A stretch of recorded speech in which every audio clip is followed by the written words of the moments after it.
Hello, it's me. Hey, what's up everyone? I'm eGod123 and I'm here to entertain you.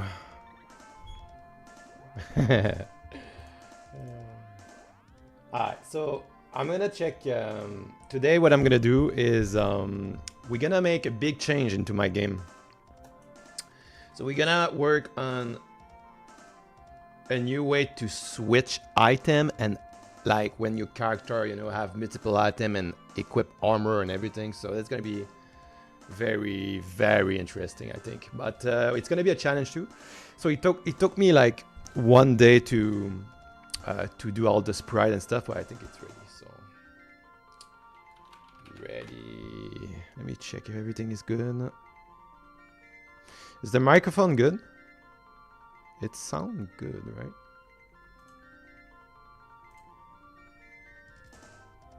Yeah. Yeah, the microphone is good. Okay. So everything is good? Alright, I can start then. I'm ready to start.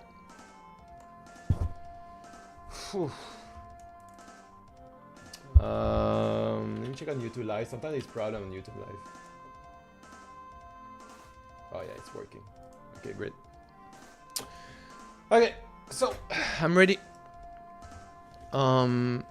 Let's first open the video of Michael for sure.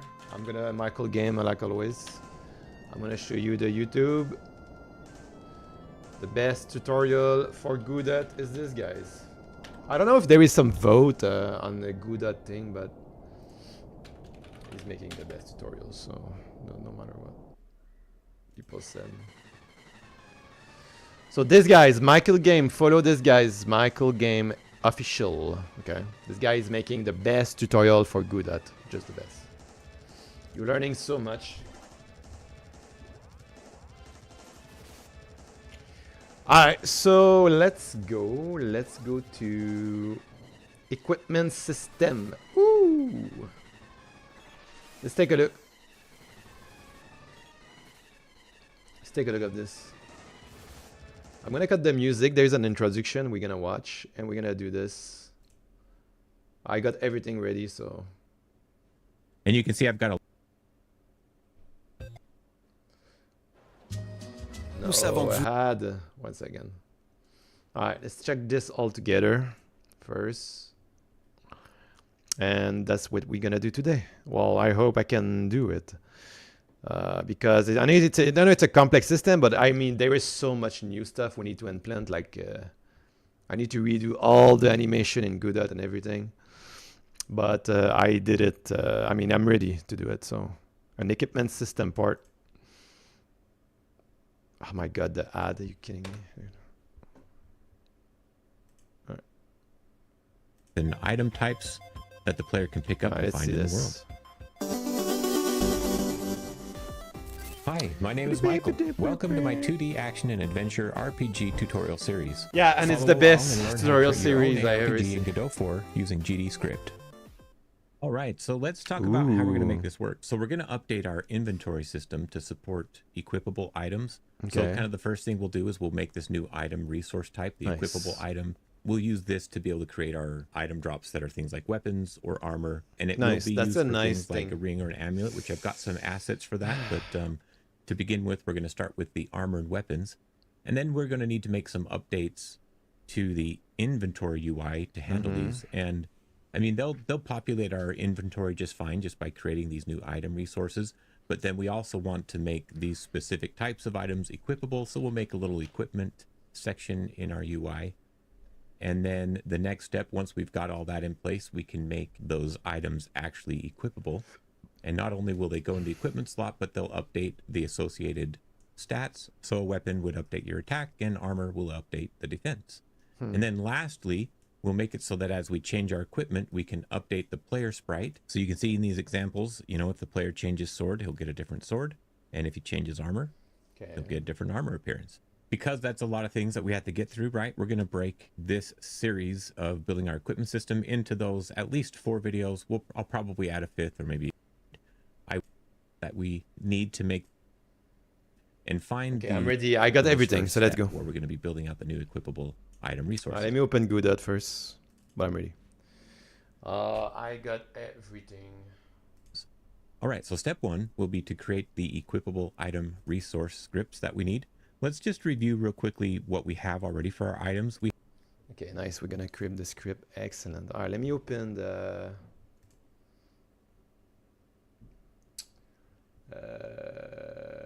dig it up.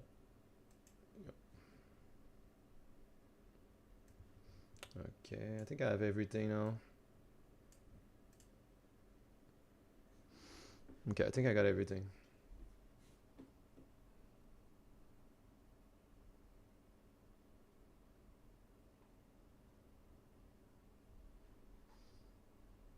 All right, let's see where this is going.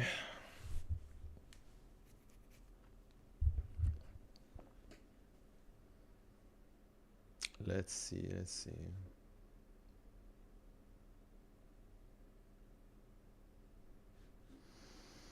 I can close this. And this also.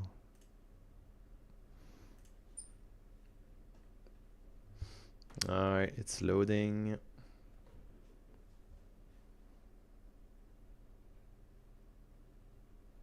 Here we go. Alright, let me close this. Close the damage decks, the stat.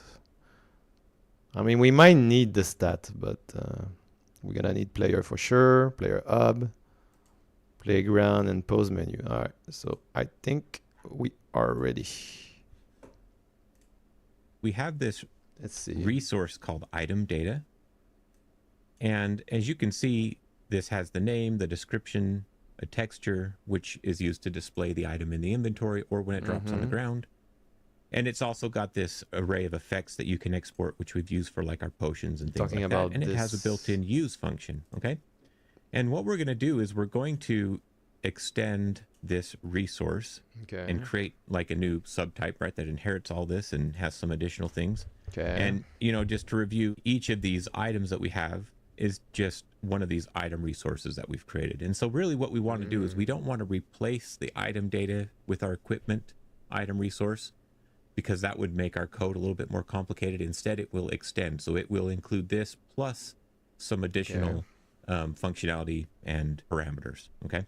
So let's go ahead and create in our scripts folder here for the items. I'm going to create a new script that I'm going to call equipable item data. So let's go ahead and create that. Create new script. And let's open this up. And let's give this a class name, of course. So just equipable item data, right? Is that how you spell equipable? Maybe 2 P's? 2 P's? No, that looks wrong. 1 P. Okay. Equipable item data. And this shouldn't extend node or resource, but instead it should extend item data. Script. So for those of you to whom this... stop. Let's get the script first. Item.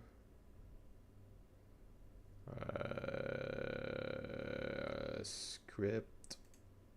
Equipable item data. Oh my god, this is short. Okay. That's pretty short.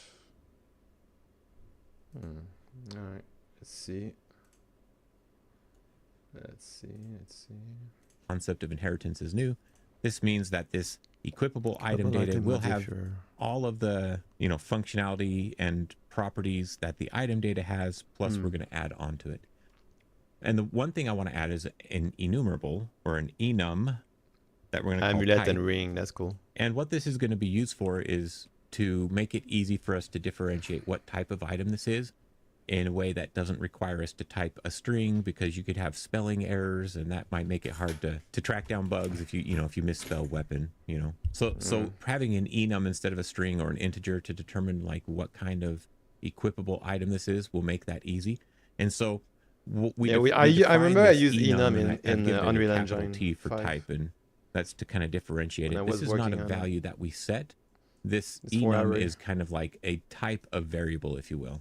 Okay. So let's give these enum some name options. We're going to have weapons, armor. We'll have eventually maybe some amulets. So an amulet, or a ring. Okay, 4 simple equipment types, and you could obviously add your own. Just add that type here in the list, and then later on you could write code to handle them differently Amulet based and on rings. what type it is, right? But before we can select a type for one of these resources, we also have to provide a variable. So let's make an export variable. I don't have amulet and rings, but... And I'll call this one lowercase t type, which is of type. Type of type.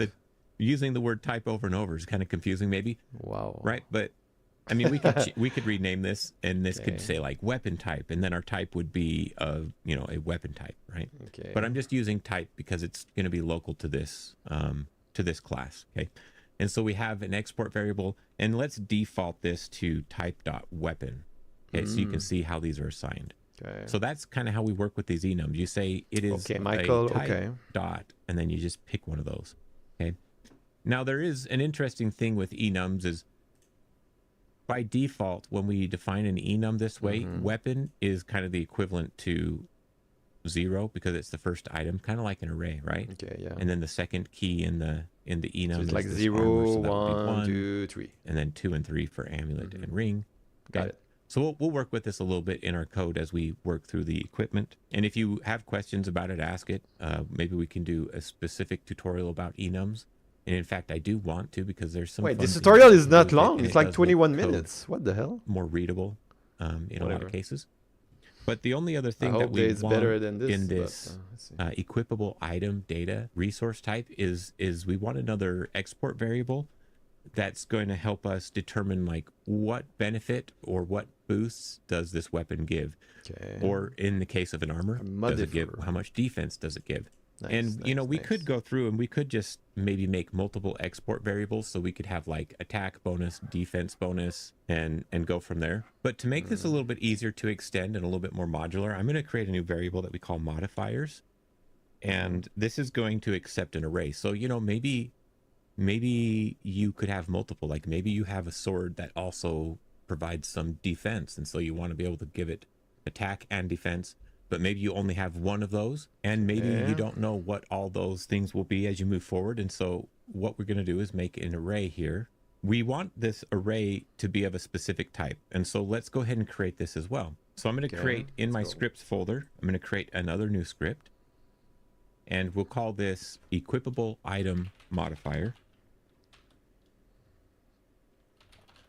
And let's open that up. Now, the equipable item modifier, let's go ahead and give it this class name. Oh my gosh. And the spelling struggles Equipable begin. item modifier. And this can extend a resource. Stop. Let me get the code. So, what is it? Equipable item modifier. Interesting. All right, let's do this. Okay, let's continue. Okay, we're going to give this a type as well. So just like we had a type for our equipable item, is it a weapon, armor, amulet, or a ring?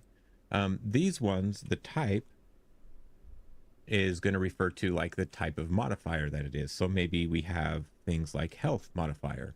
The obvious ones that we are going to be using right now are attack and defense. Okay, we'll use those for our weapon and for our armor.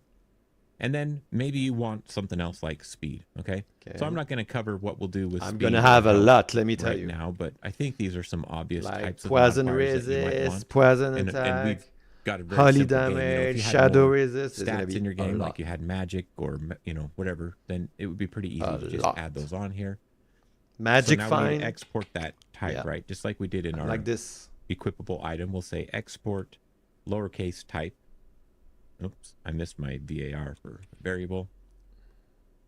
And we can default this to. Imagine having all the stats and on I usually, every game. If I'm going to default it, I just default it to the. Imagine the RPG. Holy. You don't have to do like that. Intelligence. To me, that makes sense because then it lines up. Maybe it's gonna be bad, but it's gonna be funny too. And then the only other thing we need on this is a value.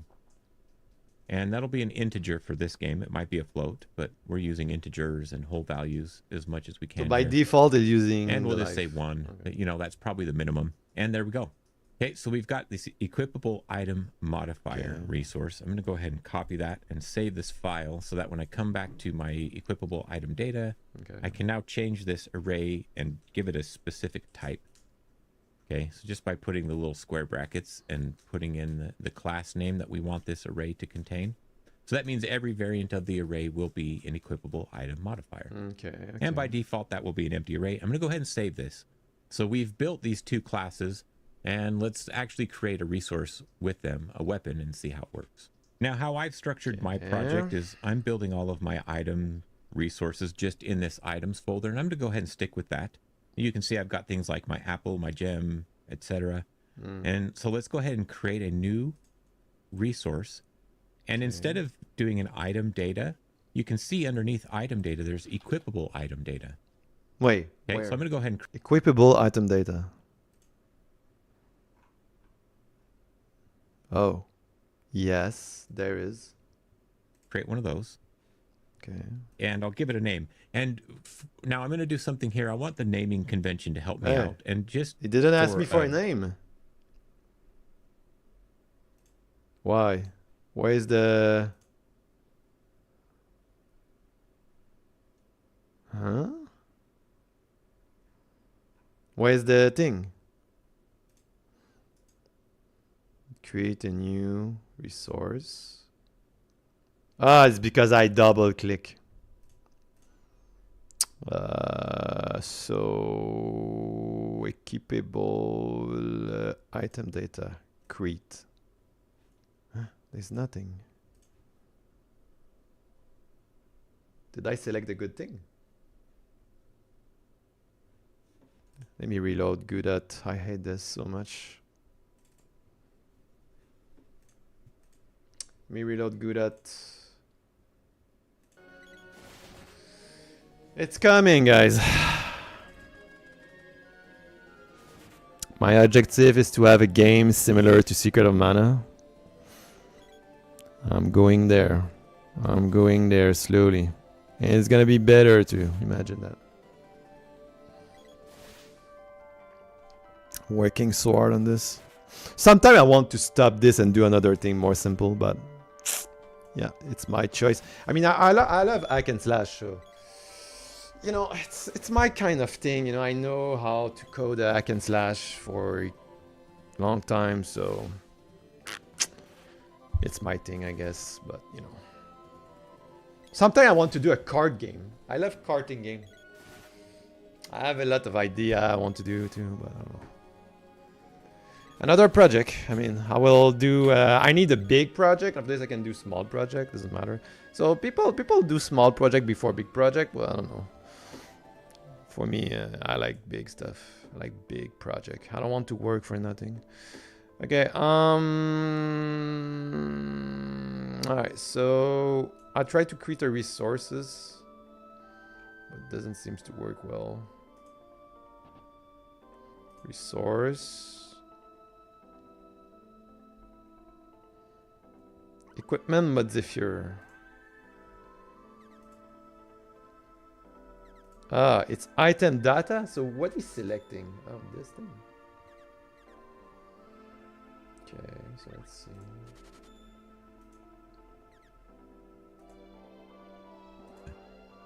Okay, so I'm going to go ahead and create one of those.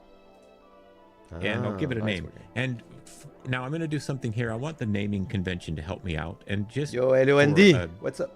To make it easy, so I'm not Andy, you should come on Twitch sometime, or for a weapon. All my weapons will start on Facebook, but Twitch or YouTube. Weapon name, right? I don't know. I'm not a big fan of Facebook. The default weapon is probably like an iron. But you're always there, so I'm gonna go ahead and create that.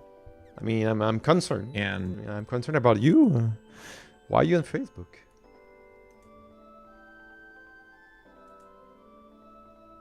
Name, right? So I think the default weapon is probably like an iron sword. W iron sword. Okay, let's do it. So W iron sword. Save. Okay, I got it. I'm gonna go ahead and create that. And when I open this, you can see it opens in the inspector, right? Mm-hmm. By default, the type was weapon. We could choose armor or amulet or ring. You can see all of the innumerable types we created appear in that drop down. Oh, yeah, that's cool. Yeah. And then we've got modifiers. Nice. So that's pretty cool. We'll do that in just a second, I guess. Let's first do this. The name. I'm going to give it a proper name. Name. And let's give it a description. So, like this sword, a standard sword made of iron. Something like that. This is the description that would appear in our inventory when we hover over it or select it. Okay. And then a texture. We do want a texture. So I'm going to go ahead and just look at the sprites. And that gear sprite, I'm going to drag that in. Okay, I have the new sprite item texture. I have it. I made it today. It took me a couple hours because I redone everything. But I have it. 1 second.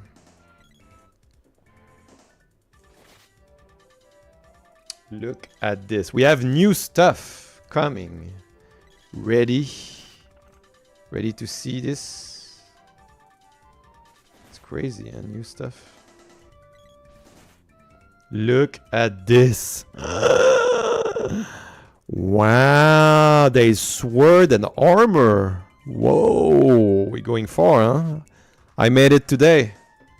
Huh? Impressed? Are you impressed? Yep, I am. Sword and armor. Here we go. Okay, so let's put the sword. So it's the tier 1 sword, right? God damn, let me... Yeah, so texture. Boom. Nice. Alright, let's continue. And actually, I don't want to just drag that straight to the texture. I take that back. He doesn't want... Because that's an atlas, a texture atlas. I'm going to say new atlas texture. Right, an atlas texture meaning it's like a map and there's multiple textures all packed into one. Now here in the atlas, I will drag in my gear PNG and then edit the region and make sure your pixel snapping is on if you're going to do this. Now I can just kind of drag these edges to find where that is. And you can manually type the numbers in. Oh, that's the first word actually. Right, but that's the wrong sword. 1 second. He wants the base word. Here we go. Okay. The sprite we want for the sword. I'm going to go ahead and say close. And I do actually probably want the X to be 30, not 3, but 32. Okay. So, and then the width and height of that is 32 pixels. Easy peasy. So there we go. There's our texture now for this item. I'm not going to give it any effects because when we're not going to use these items, so you can just ignore the effects for these equipable items. And in fact, you know, if we were to restructure this a little bit, you might not have an effect on any of the item data. Maybe you make it in a specific class that would be called like usable item data, and those are the ones that have effects. But I'm not going to do that right now, but that would be one way to separate those. That's cool. So we can make glowing unique items. We do need to add some modifiers. So I'm going to say that there's one modifier on this weapon. And in here, we're going to make a new equipable item modifier. And then we got to expand that. And then just pick the type. So this one's going to increase the attack by 1. Nice. Okay? And that's cool. There we go. We've got our first item. It's pretty nice. I'm going to go ahead and save that. I'm going to go and I'm going to duplicate it maybe first. And I'll just call this one... you can a katana and open up the katana here. So here we go. We call this one katana, and then it needs a description. Wait, there's so iron sword, double. I know.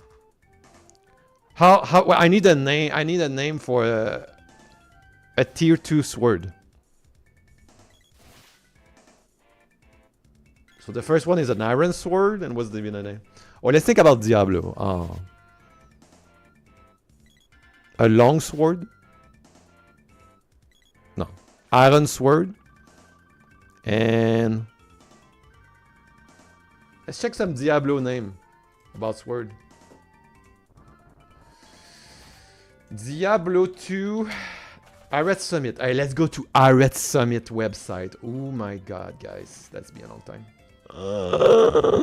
Look at this. You remember that? Alright, let's go. Item. Item. Weapon. Normal sword. Ooh. Short sword, scimitar, saber, falchion. Ah, can be a falchion. Oh no, a broad sword. There we go. We have it. A broad sword. Yes. There we go. We have it, boys. Broad sword, because it's more large and my blade is larger. Look at this. Ah, whoops, I didn't put the good name. One second. Rename. W. Broadsword. Alright. And the sword look like this. Look at this. It's a big sword, actually. You don't see it. Well, you see it in the corner, but it's kind of small. But you will see. You will see. And let's go. Boom. A blade made from folded steel. Very cutty. Okay, so I need to change. Okay. So let's say this weapon will give 3 damage base. And a larger, a double size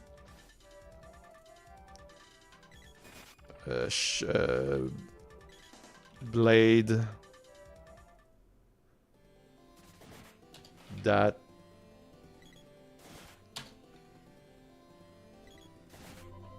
double size large blade. Whoa! Yo, Jose! Hey, Jose again on Facebook. My god, guys. Guys, Andy and Jose. You should transfer to Twitch or YouTube, actually. Like, I don't know why you guys are watching on Facebook. I have no idea.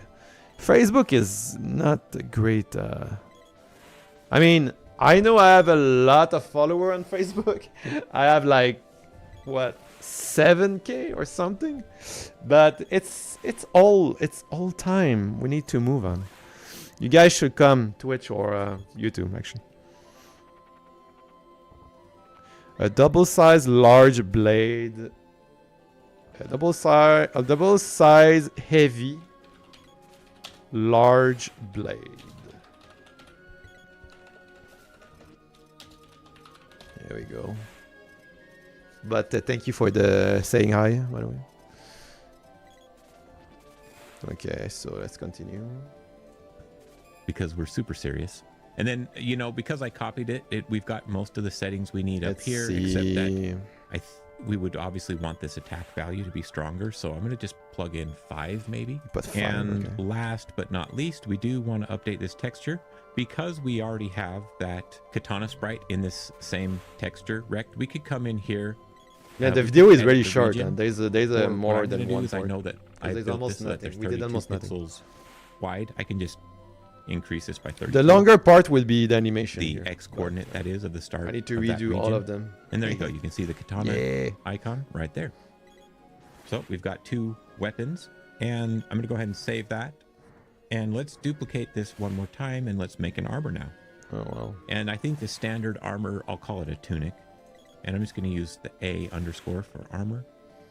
Let's one second duplicate. Now this one obviously type is armor. We can take this modifier and change that from attack to defense. Tunic. And I'm going to set this value back to 1. And I've got a description I'm going to just paste in here. The tunic is clean and pressed, and the cape is oh so stylish. Okay, so armor tunic. Oh, I didn't change the name. Oh, my bad. So the iron sword is a board sword. Board sword. I don't know how to spell this. Okay. And the tunic name is... It's not really a tunic. Let's change the name of that. Let's go to I rest on mid again. Alright, what will be the first armor?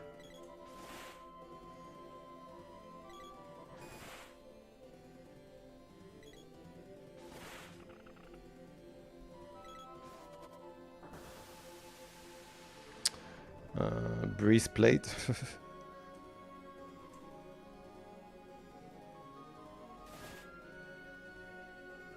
A light plate. How about this? A light plate armor.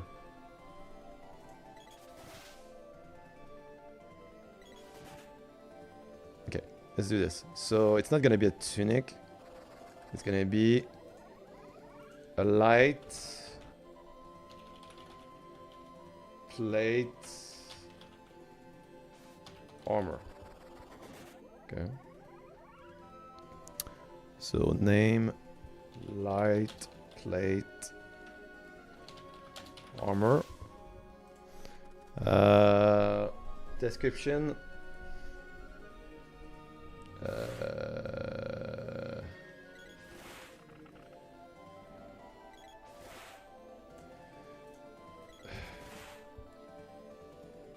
A nice protection against a nice protection. I don't know. I guess that's what he'd write.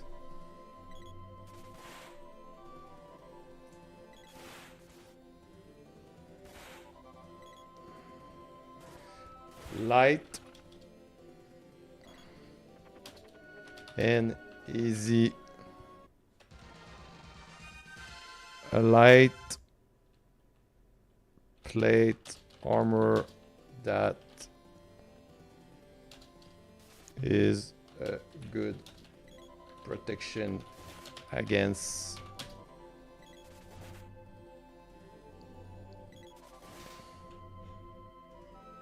a light plate armor that is a good protection. Wow, my god. A nice piece of metal. There we go. That's the best description you ever see, right? A nice piece of metal. Here we go. Base armor. Boom. Nice. And modifier. And the modifier is gonna be more defense. Not like 1 defense.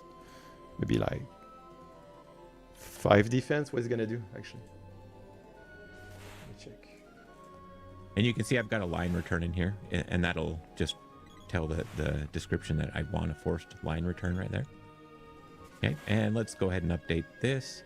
Now, because I don't remember the coordinates for this, I'm gonna go to edit region. Oh, it is the next one over. Whoops. So I'm gonna, I wish undo worked in there. Dang it. It's gonna be something like it's fun to create item. I love it. It's actually fun. Close. And then let me just check these. So the X coordinate should be like 32 times 396. I'm gonna create a lot of item, guys, in my game. And then I'm 32 pixels and height 32 pixels. Yeah, it's gonna be a lot. But I want to create like a lot of class too. So. And for some reason, it's gonna be not like a traditional we've got a little RPG. tunic It's icon. gonna be pretty. We need to give this a name. We'll call it tunic and cape defense type. We're all good. And just for fun, let's just duplicate this one more time and make the final item that we'll use as we develop out these features. And this one we can call Ninja Suit, maybe? Ninja Suit. Open this up. It is of type armor.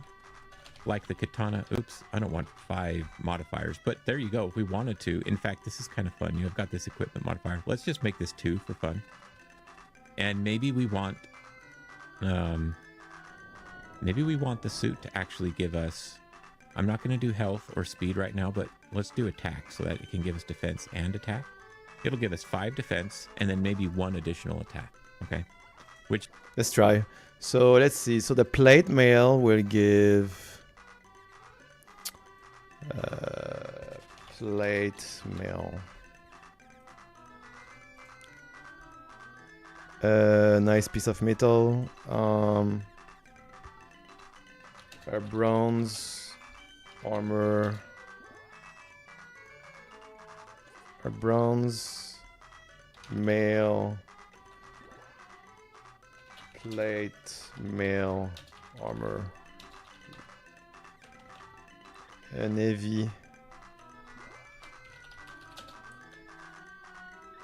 Plate mail armor. There we go. And yeah, so what he did, so that's interesting. So the first armor give first armors give 5 defense, and the second armor will give 10 defense double, and wit. Let's add another one. Let's add attack +1, and let's change the image. Oh, that you can see the image here. That's cool. And the image is this one, gold armor. Look, wow! I made this today. Proud of it, huh? Proud of it. I made this today. Look at this. Boom.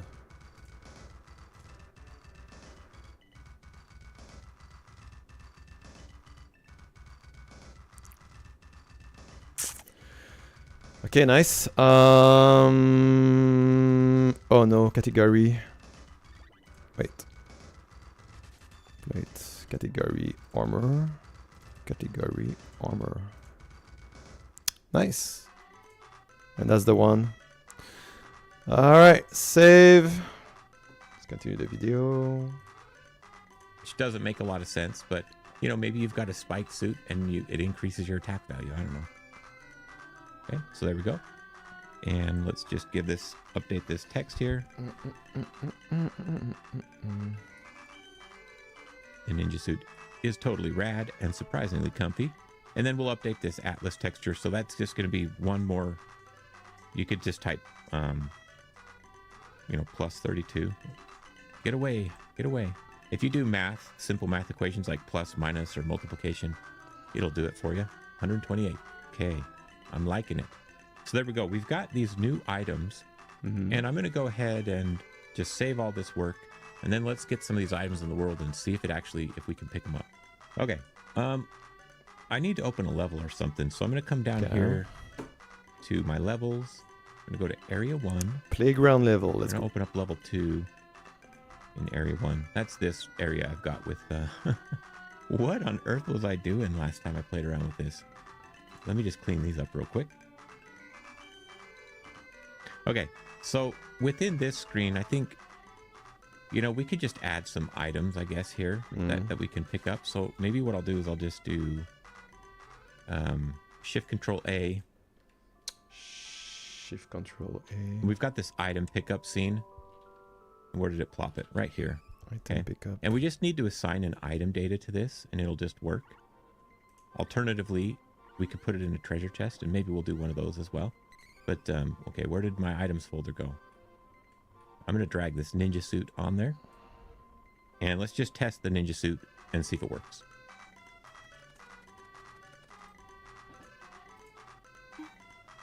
Yoink. Hey, there we go. This ninja suit is totally rad and surprisingly comfy. Okay. Let me try this. And see if it works. So you just add the item in the array? Did I miss that part? Just test the ninja suit and see if it works. In the item data. Okay. Quick load. He did a quick load. Oh, nice. Yeah. Okay, let me try that. Let's see.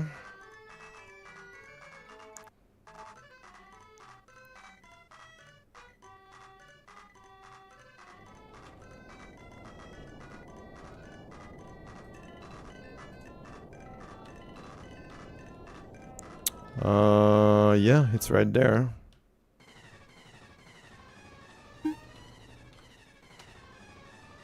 Heavy bronze plate armor. Okay, I have it in my inventory. So it's actually working. Great. Great, great, great. Maybe we should put all the item, right? We should put it down, actually. Let's put it here. So, this. Let's duplicate this. Let's make another. Quick load. Light plate armor. Okay, let's make another. Duplicate. Let's do quick load. Weapon, iron sword. Oh, there's a shadow on this. Okay. Duplicate. Quick load. Board sword. There we go. Nice. Let's check this.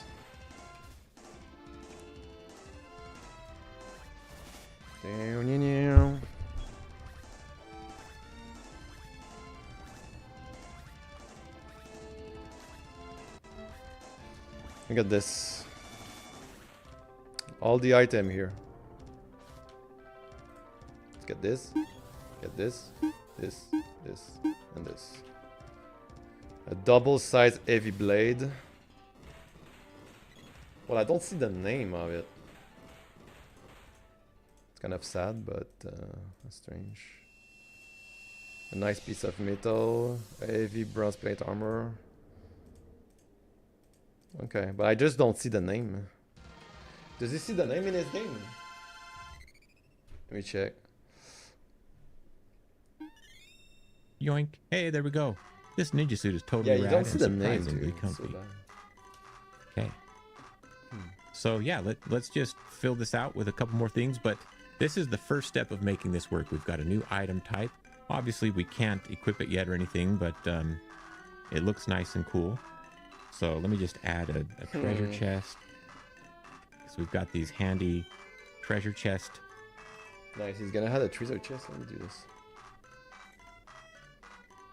So how you do that? Treasure chest.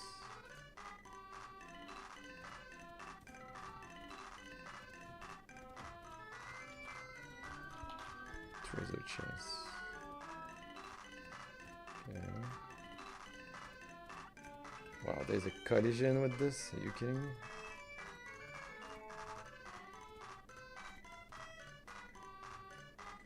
Okay, treasure chest.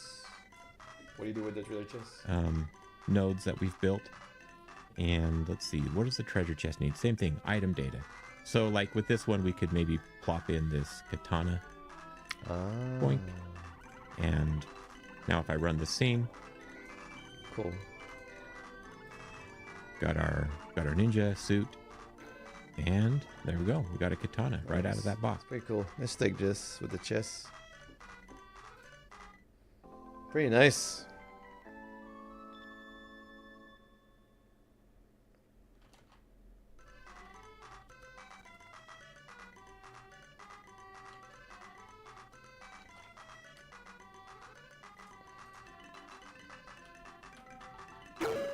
Wow.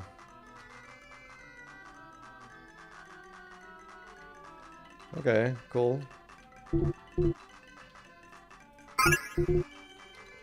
I got the quest. Ah, he's blocked because of the chest. Lol.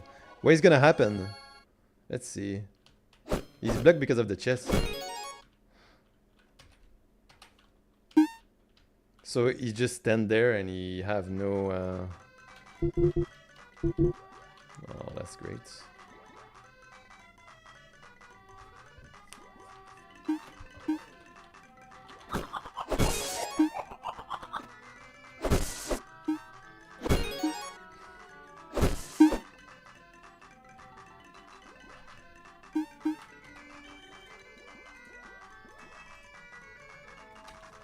Okay, nice. It's working well. Alright. It's a blade made from folded steel, very cutty. Can't use it yet, so stay tuned for the next video where we're going to update this UI and get it ready for the equipable items. Alright. And then, you know, we'll keep building on this over the course of a couple, make it easier and more. Let's do the next video. It was just part 1. Easy.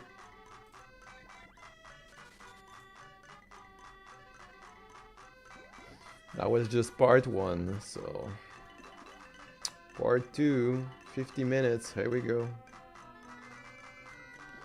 Big deal. In today's video, we're going to update our equipment system one more time, and this time we're going to update so that our UI will display more items as well as the equipment that we have equipped, and we'll give some default equipment to our player.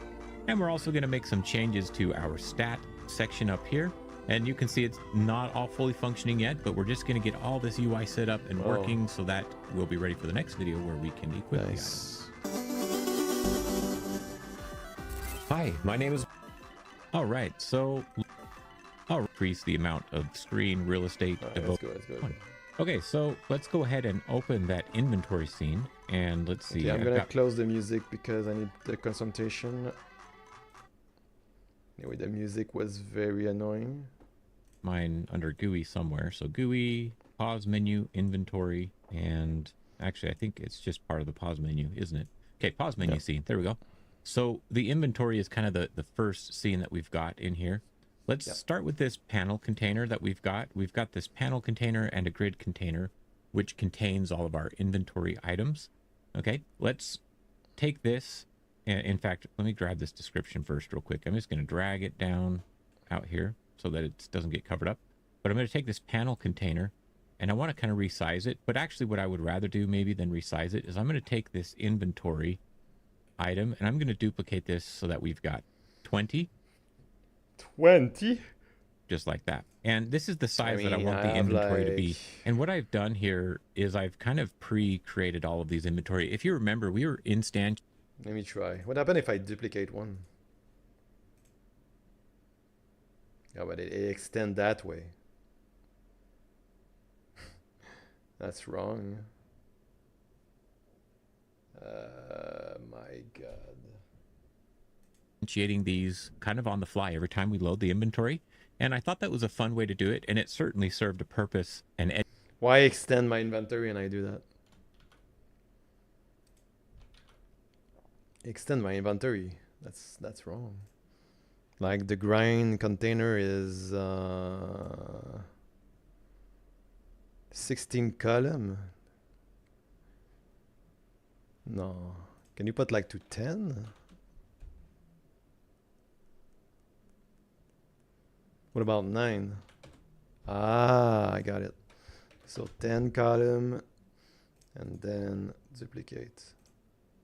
Here we go. So let's duplicate this. There we go.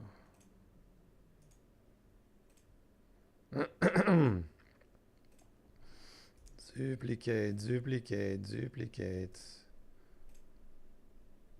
There we go. All right, what's next?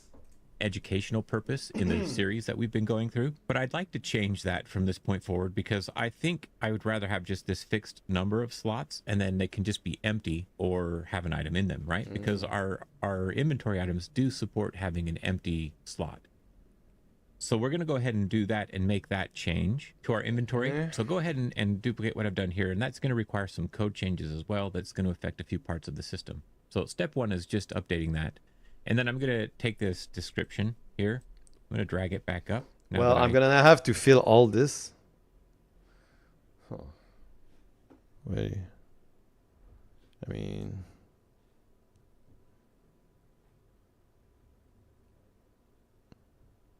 because I made a 10 size.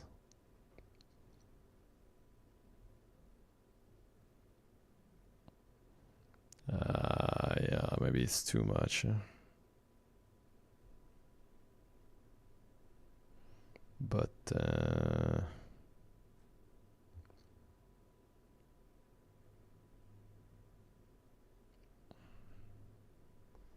Wait, I have column 10, but how I change the size of slot size if I do 5? 1, 10. How'd this work actually?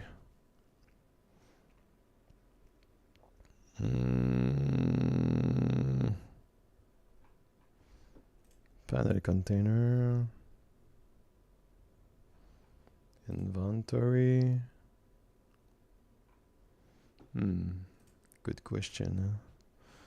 I'm not sure how this works. Well, I know the column is 10 by...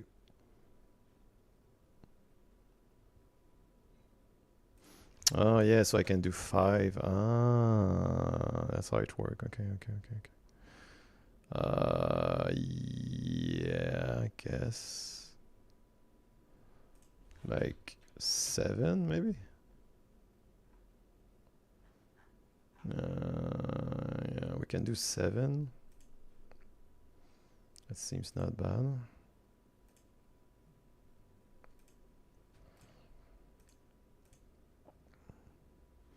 And then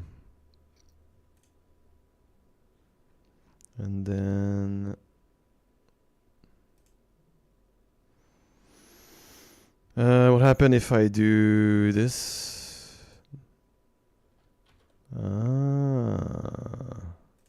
Is it gonna extend?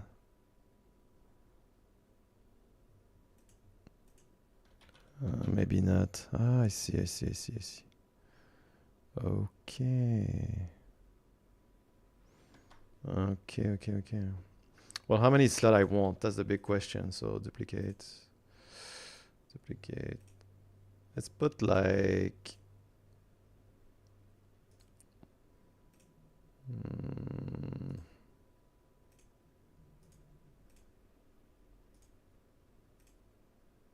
Yeah, that's gonna be the max here. What about one more?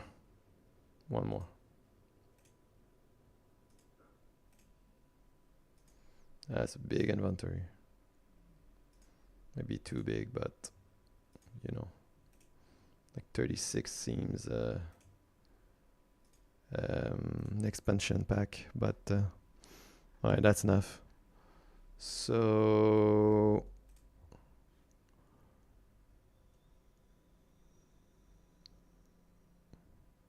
how do I reduce this? Grind container size 10. 1, 2, 3, 4, 5, 6, 7, 8, 9, 10. Oh, that's probably why actually. And now you can reduce this. I see. I got it. There we go. Save. So if I delete one, if I delete this one, and I had this one, and what happened if I had one more? What's gonna happen? Oh, it extend. Oh well, I don't want an extend. Okay, so 35 slot space. Okay. I know where this kind of fits, and I want to make it wider so that even if we hover an item over here in our equipment section, we can display a description of that. And then we need to rearrange these, and we need to make space for our equipment right over here. So right now, this little stat box, while it looks nice, it takes up a whole lot of space. And so I'm going to go ahead and open this little scene up and just kind of work on it here. It's going to be kind of hard to adjust and know exactly how it fits. So we're going to have to hop back and forth between the pause menu and the stats. But if you recall, when we set this up, and if you followed along with the tutorial, we've got just kind of a series of VBox and HBox containers that kind of keep all of this stuff wrapped up together. And I don't think that's a terrible way to do it, but we just want to maybe reorganize some of this. So like, for example, I've got an HBox container here.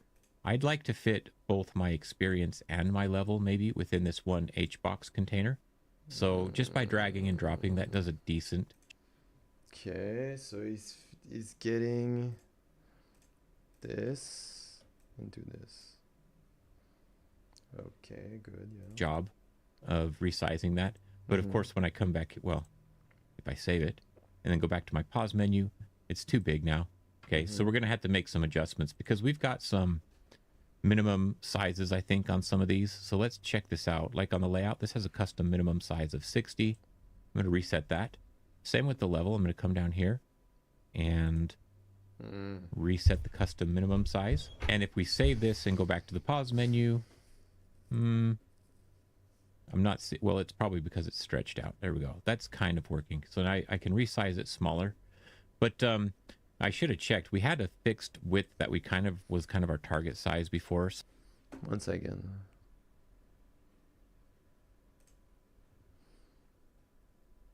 I didn't save.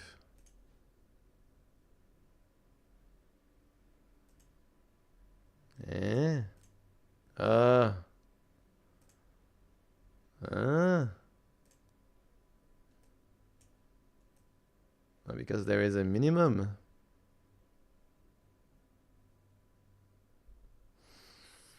Yeah, this is weird.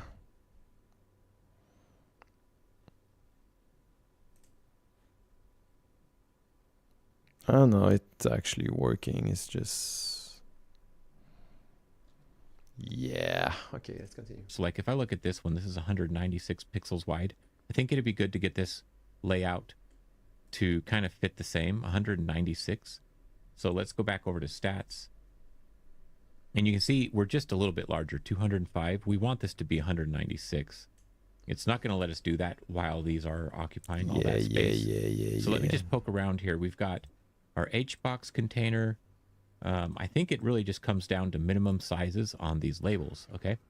So if we look at this, this has a custom minimum size of 60, and the experience points probably has the same. Looking at the layout, custom minimum size of 60, okay? We've also got some padding on this stats container. So theme override styles. If we look at our style box container, content margins, we've got 10 all around. So that's about 20, right? So if we're talking about 196, then we need to subtract 20 pixels from that, and that's the total width. So what does that put us at? 176 wide. So if we look at our labels, we can kind of do some math to get this to work out.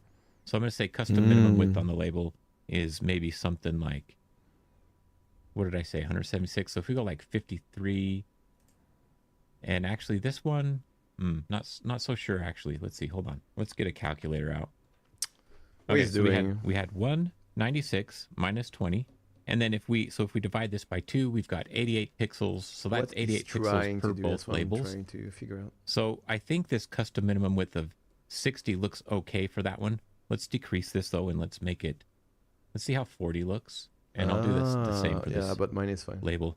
And I'm just keeping them about the same dimensions just to make it line up, but we may not want to do that, especially for this XP. I kind of want that to be able to be wider. I'm going to make it 60 so that if that number gets large, it'll fill just fine. And then this label for the level, because we're adjusting things, I'm just going to go ahead and rearrange. Like maybe this is left aligned, and then, you know, looking at our label here, this, I can clear that custom minimum value. There we go. We've got a nice, like the level number sits right next to level. And I may even want to come in here and just look at this font. And I'm probably going to have to change the font sizes a little bit, or maybe not the font size, but the font family that we're using. Where the heck where's my font? I guess I never applied a font to this one, so I could come in here and quick load. You know, like I kind of actually want this to be bold, so I'm just going to keep the same font, but make that level bold. Okay. What do you do with attack defense? I'm curious. Experience points looking okay. I'm going to go ahead and delete this other container. And then I want to get my attack and my defense kind of grouped together in a similar fashion. And this is going to probably break our script, right? Because we are moving things around. But that's okay. We'll handle that in just a second. Okay. But now all of these labels, I'm going to select these. And I want to apply different... Okay, 1 second. So... That's because this one is larger.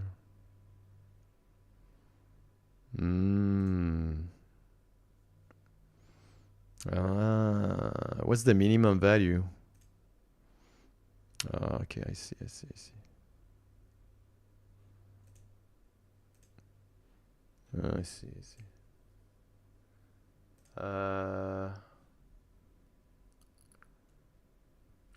Yeah.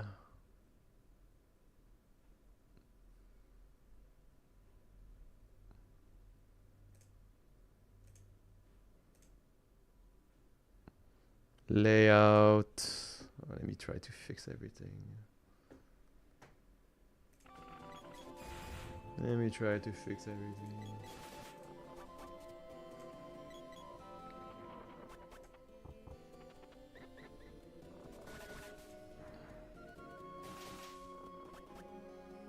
Can I reduce this? It doesn't seem to work.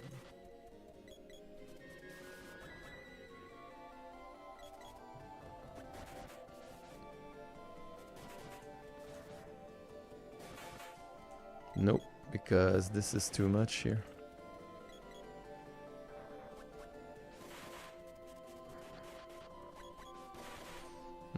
I need to reduce this thing, but it doesn't seem to work. Why? Is the scale of it? It's fill.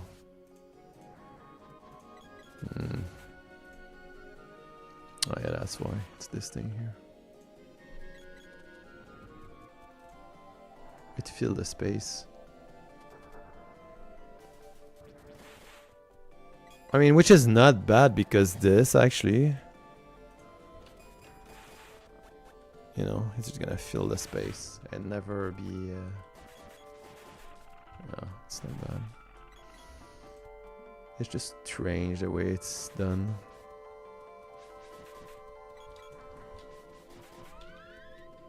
Yeah.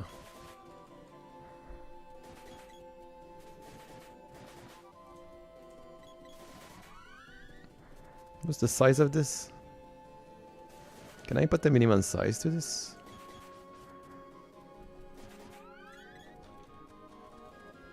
Wait, what? Ah, here we go.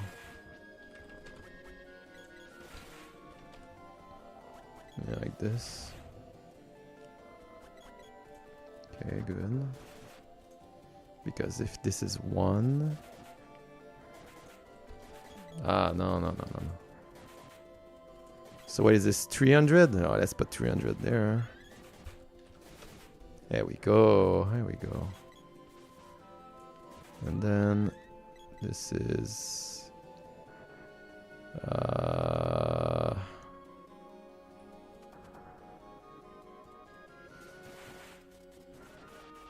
So this is the same size anyway. It feels same thing anyway, so it doesn't matter.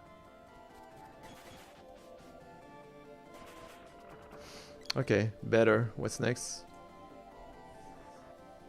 Font to them. I want to make these ones smaller. So I'm going to come in here and I'm going to quick load a font and choose my small font. Okay. And that looks pretty good. Obviously the sizes, the widths aren't very good. But if we look at that calculator, 88 divided by 2 is 44, right? So we could make these 44 and get rid of the little spacing and they would line up pretty good. Can I reduce this thing? And we probably want to keep that though. So let's look at our H box. 1 second. It's too big. Like the box here. Because this is fill. Oh no.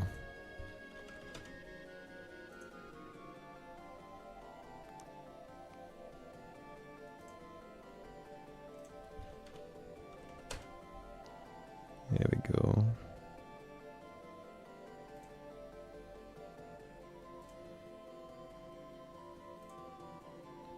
Actually, let me reduce this one.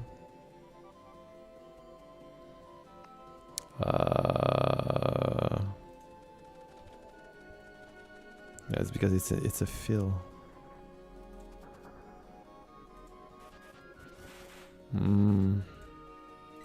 They all extend. All day. Yeah, they all extend.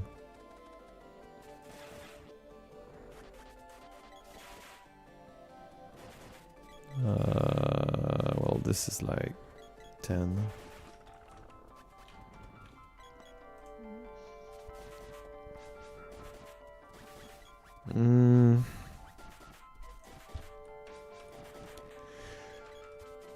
Okay, it's going the other side.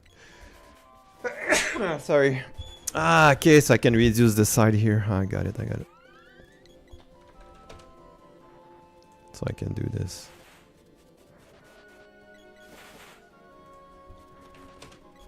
Here we go. Alright, this better.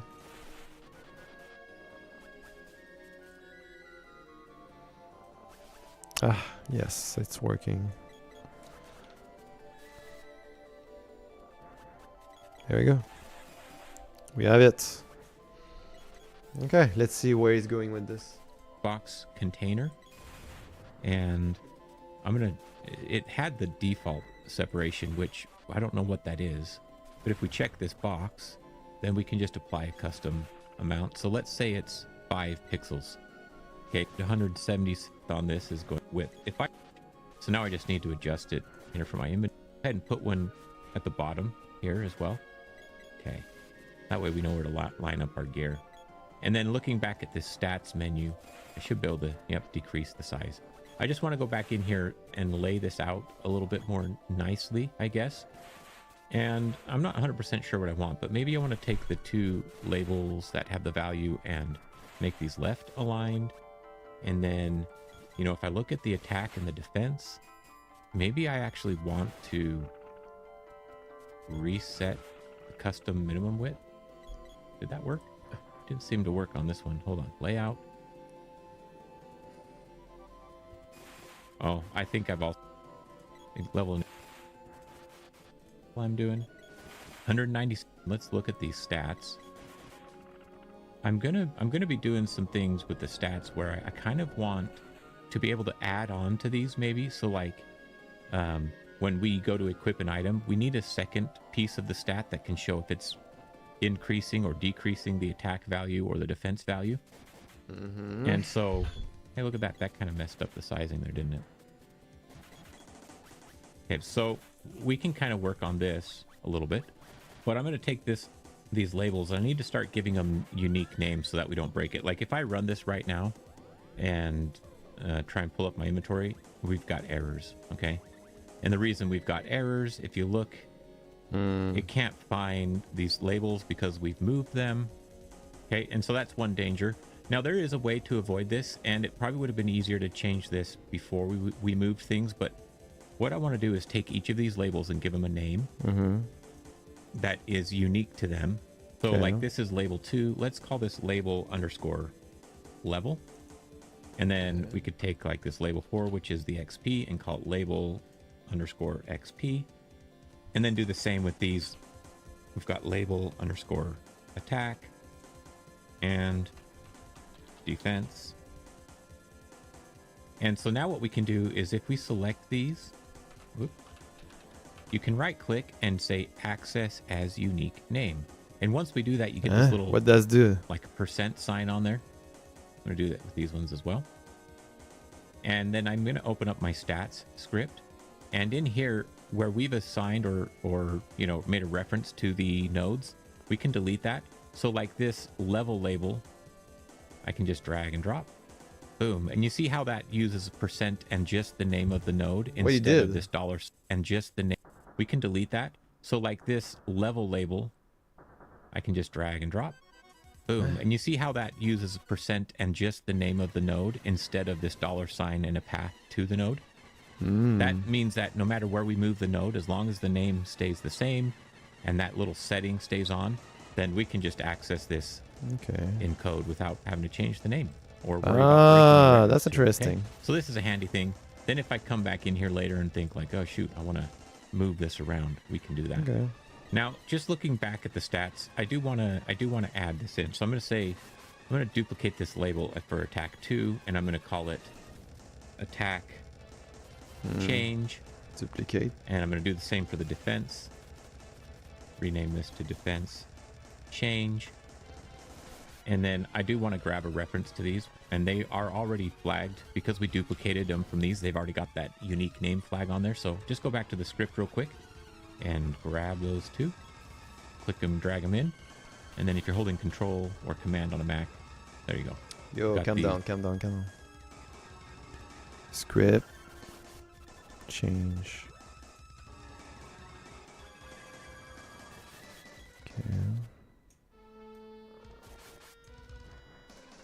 Okay, good. I have everything. Save. These references to these new labels, and these are the labels that will update when the player's going to equip something. So it might look something like +1 attack, right? And that's funny. I didn't realize you could change the text with them both selected, and it updated them. So now that we've got that, I do need to come back in here, and I want to make sure that these look okay, you know, that we're not getting some weird spacing issues. So I'm going to take these labels, I'm going to adjust them one more time. And for the layout and container sizing, I'm going to get rid of expand on the initial labels, and then we'll take these secondary ones, and they should have expand on already. Rid of expand on the initial container sizing. No, I removed the expand labels, and then we'll take these secondary ones, and they should have expand on already. So I think we're good, but let's just check it out. Yeah, okay. So now if I save this, I might have messed up the size, but maybe not. There we go. Okay, perfect. We will eventually be hiding these, but now you can just see for reference that. Okay, 1 second. Trying to see what he's doing. Plus. Okay. Plus. Okay. That's a very horrible UI, let me tell you. But I think we understand where he's going. We're going to increase or decrease the defense by a certain amount. And we'll also color these light. We'll make it green if it's an increase or red if it's a decrease, okay? This is all just setting it up so that it will work in the future. Okay. And then because we've renamed these and updated our code, let's just make sure that those unique name changes are working. We'll just run the game and... Okay, let me run the game and see.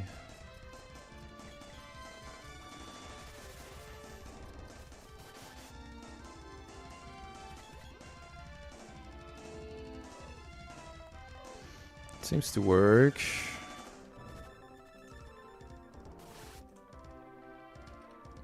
Oh boy, no. Look at this. It's completely out screen. Probably because of this. Nice little UI change, huh? The UI is nice, but this is what the hell is going on with this? Huh? 1 second. Oh my god. Oh yeah, it's completely out. What the hell is going on with this? It's like too large. It's because I put fill, pretty sure. Yeah. It's because of this thing I did. This thing like fill thing. I don't know why he asked me to do that, but no idea why. Not expand. This is the expand thing.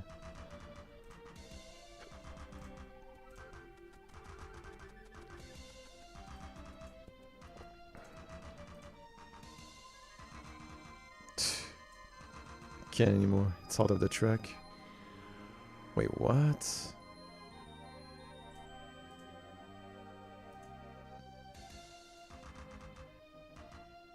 This is so strange.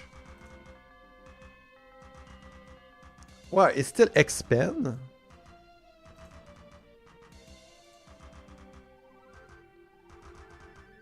Oh, this thing is expand too.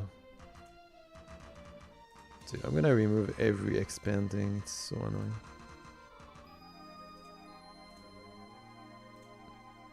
No, don't expand. I'm gonna remove every expand. I'm done with expand. Listen, I'm done with expand. There we go. Thank you, Jesus Christ. I'm done with expand. This is evil. There we go. So now, if I save, I go here. It's still really big, eh? It's because of this, man. There's no expand in this, right? No, they're just taking all the place, actually. And this is too big as well. Have to be like 200.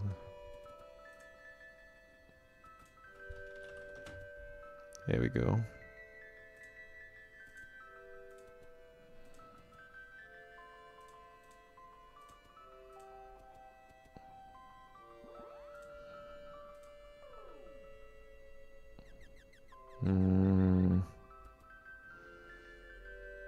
Yeah, but it's not gonna work anyway. You know, that's stupid to do this like that. I'm not sure why he's doing like this. What's the final result of all this? I need to see this video.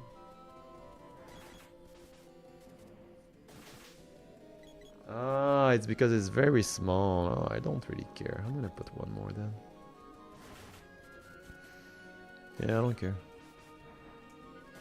There we go. That's better for me. Okay, there we go. Yeah, save. Now this is good. There we go. Yes, now it's good.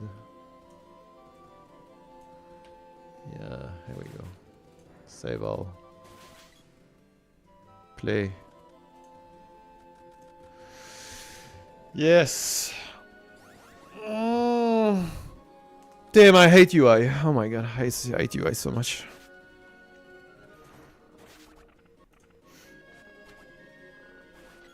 That's good now. It's not very aligned, but which is strange. Why is that aligned like this? Is it because of this?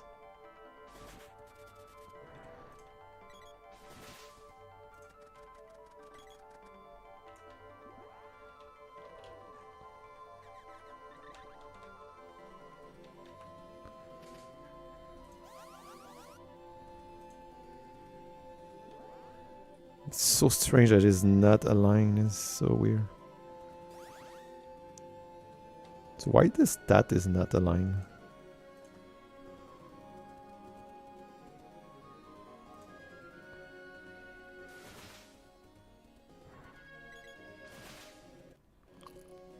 Why it's like this? This is crazy, man. This is crazy. Why it's like this? Why it's not aligned with the top? Hello?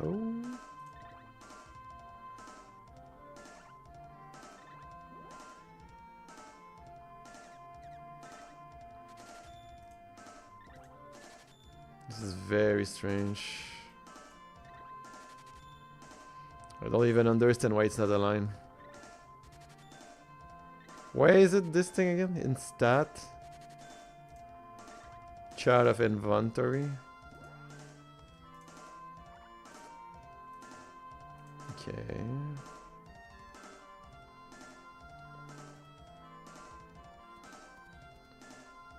So why this thing is not... Yeah, much cleaner, Dr. G Booth. I call you Doctor, you know, because you have DR. Dr. G Booth. Yeah, but it's not aligned with my thing and I don't get it.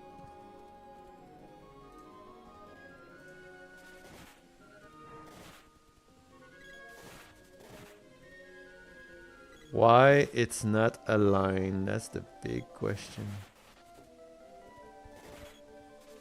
Let me check again.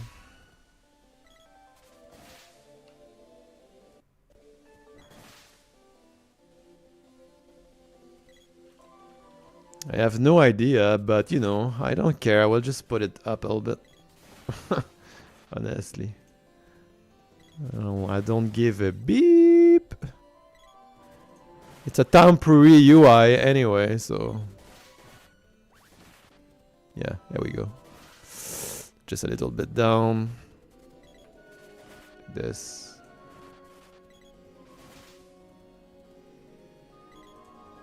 Let's see again. Alright, that's better, I think. But anyway, we're gonna have another section here, so let's do it. Run our inventory. Okay. You can see though that we've got an issue here because we made 20 items in our inventory, but we're only seeing the 10 here. So let's address that. Now, as we address this issue in our pause menu where we've got, you know, these it's high looking game no matter. Yeah. Update kind of behind the scenes that references and works with all of this. So let's just look here in our inventory scripts folder. We've got these 4 script files. And let's first begin with the one at the top, the inventory data. So the inventory data is a resource class, right? And we use this to kind of just keep track of the inventory on the player. Inventory data. Fact, let me stop the music because I need to concentrate.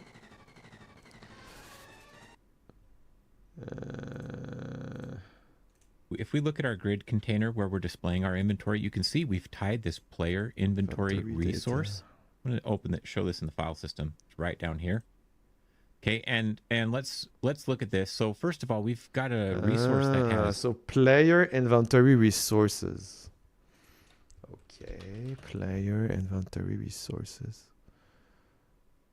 Ah, I got it here. Ah. Okay. 10 slots. So let's go ahead and change that to 20. Just like so. I have 36. Okay.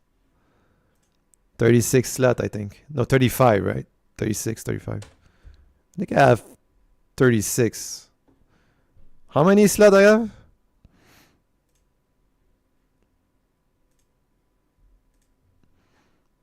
One, two, three, four, 5 by 1, 2, 3, 4, 5, 6. No. 1, 2, 3, 4, 5, 6, 7. 1, 2, 3, 4, 5. Wait, I have 45 slots? Nah.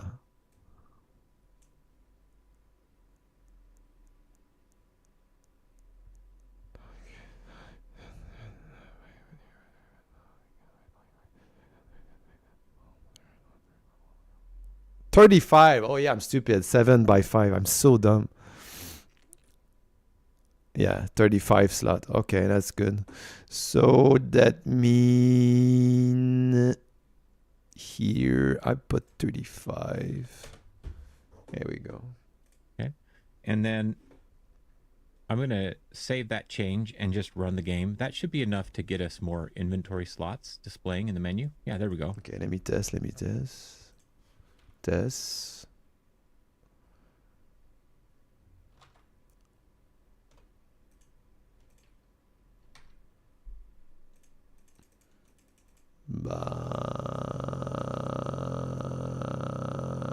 I don't see anything. There's nothing actually. I don't think my inventory. Oh, it's because I didn't load the game. Yeah. All right, let me load the game.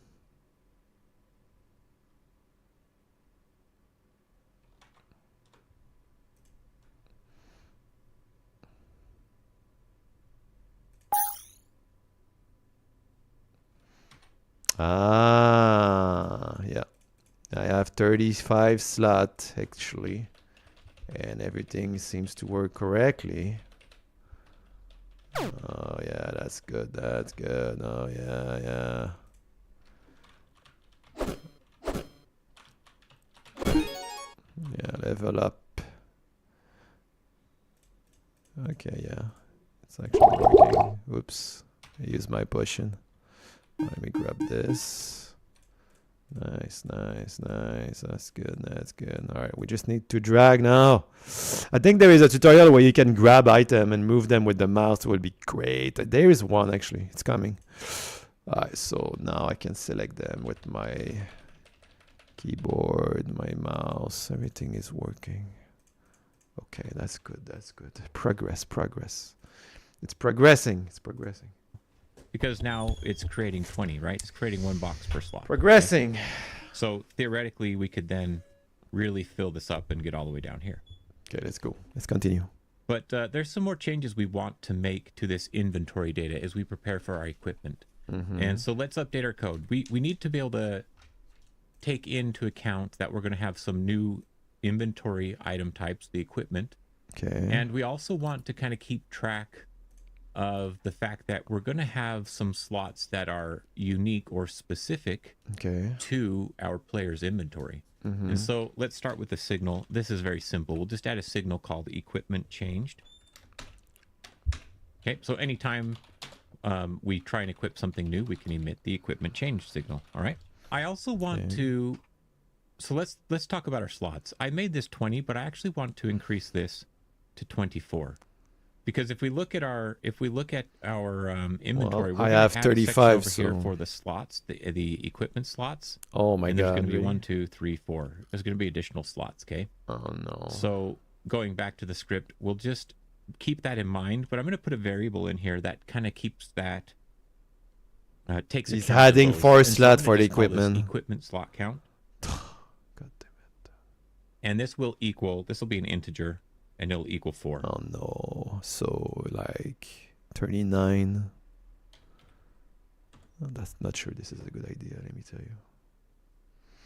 You know what? I'm gonna do, if he's doing this, I want 2 ring, 1 amulet, and 2 armor. So I want 40.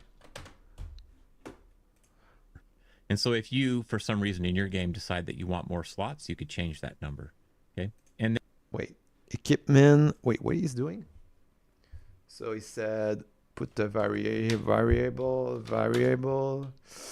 equipment, slot, count, integer 5, my friend. Because I want 2 ring, 1 amulet, 1 armor, 1 weapon.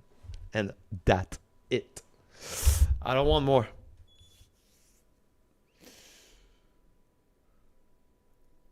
One armor, 1 weapon, 2 ring, 1 amulet. And then just looking through here, we've got a lot of good code already in this resource to help us add items and things like that. We need to modify that a little bit. But also, in order to be able to make it easier for us to manage or display inventory items, I want to add a couple new functions as well.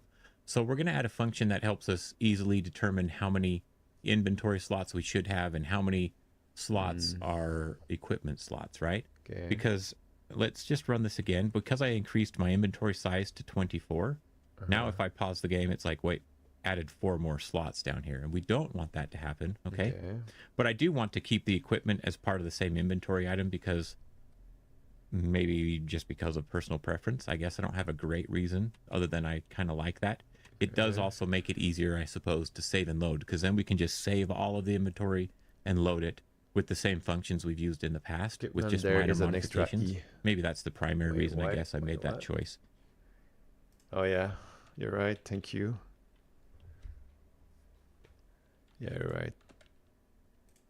Because I'm French Canadian, so équipement.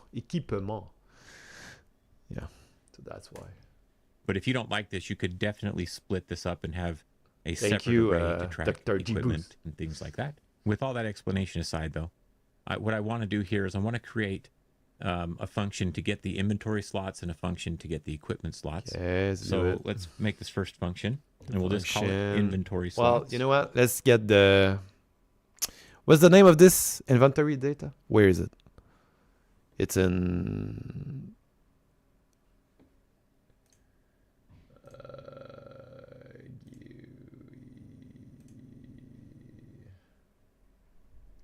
GUI. No, it's not in the GUI. Why is it inventory data? I don't know. Inventory data. I got it. Okay, so what he's doing? This is going to return an array of slot data. Okay. So you see how we've got our slots up here, right? There's slot data like that. I'll just copy that. We want to return that. But the thing is right, we're not going to return all of them. We only want to return the inventory slots that are not equipped items. This is pretty simple. We'll just say return, and then we're going to say slots.slice. And then let's look at this slice function. So see, this slice function is unique to arrays, and what it does is it returns an array containing the variance within the slice. Cut the array, no way. And you can see it accepts an argument for the begin of the slice and the end index of the slice. Okay. And then there's some other things like a step and a deep. The step would be like every step. So if you wanted to slice every other item in an element or every third or something, you could use that. We don't need the step in our case. So one, you can never see use default. Slice. And then I think we'll be good to go. And then this deep, you know, if it's a nested arrays or things like that, interesting. So that there's some recursiveness, so it'll check the array and then children array. Slice. We don't need the deep either, so we'll just leave that as false. So we really just need those two, begin and end, to tell us what we're going to get. And obviously, what we want to get is we want to start at the beginning of the array, so 0, and then we want to get everything except those last items in our array. So I'm just going to say 0. And then I'll say, this is kind of funny. We could say like 20, easy. Right? But we don't necessarily know the size of our good inventory. Michael, we're going to get that from here. Job. We could also say, so we could calculate that, right? Like we could say slots.size minus equipment slot count, like that. And this would give us, and so we have another function that we're going to create. And this function is going to be the equipment slots. Equipment slots. All right, one second. And this will also be returning one of these arrays. There's going to be another slice. Interesting. And this one will return a different set of slots. We'll say slots.slice. And then what we're going to do here is we can take this number, right? Because we can do the negative for the start as well. So you'll see we still got okay, let me wait, what? Those. I just want to set those functions up. And then actually before we finish these, I want to just take this inventory data. This, because I'm looking at this player inventory resource here. These are the actual items that will instantiate by default in our game. So I'm going to go to the second page. You can see we've got so many results that it's got paginated results for us here, right? We're on page 1 of 2. Yeah. And if I look at this page, how we're going to do this is slot 20 is going to be weapon, slot 21 would be armor, slot 22 is going to be the amulet, and slot 23 will be the ring. Something like that, right? And actually, maybe this 20 I want to be armor and 21 to be weapon. But regardless, what I'm going to do here is I'm going to quick load, or I can't quick load this. I need to make a new slot data. Here we go. And then in here, I can actually... Yeah. You have to make a new slot data for like 36. Okay. Put an item. So by default, our player has some stuff, right? He's got armor. And so the item data I want here, I'm going to say quick load. And I'm just going to look up armor tunic. And he'll have 1. Okay. And then in slot 21, his weapon slot, I'm going to do the same thing, make a new slot data. Okay. And then I'm going to say quick load on the item. And I'm going to find my weapon, the iron sword. So these are some of those resources we created in the last video. Make sure we give him one of those. So now if I run the project, I should have those in my inventory. Oops, except I messed up. Did I put the katana in there? I've got a standard sword and I've got the katana. What did I do wrong? Let's look at this slot. Well, I did pick armor tunic. Okay, let me try. If it's buggy like him or I'm better than him. No. He's the best. Let me check. I don't know. Let me check this.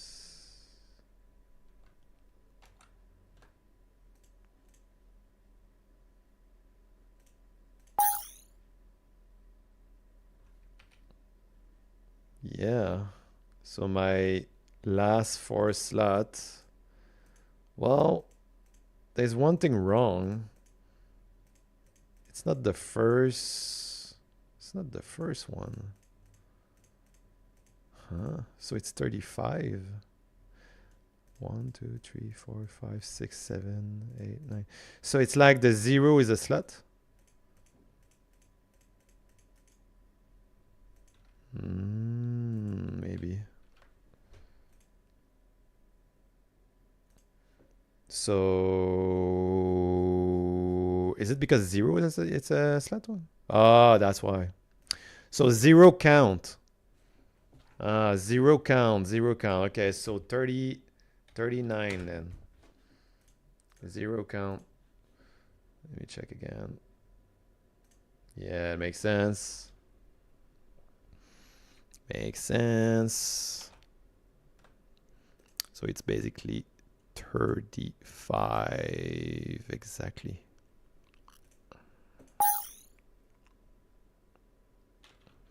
So, huh?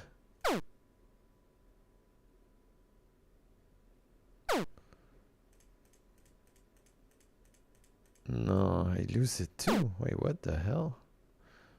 So that makes no sense. It's supposed to have 5 extra. What is going on? Wait, 39? Wait, 35? How many I have in there?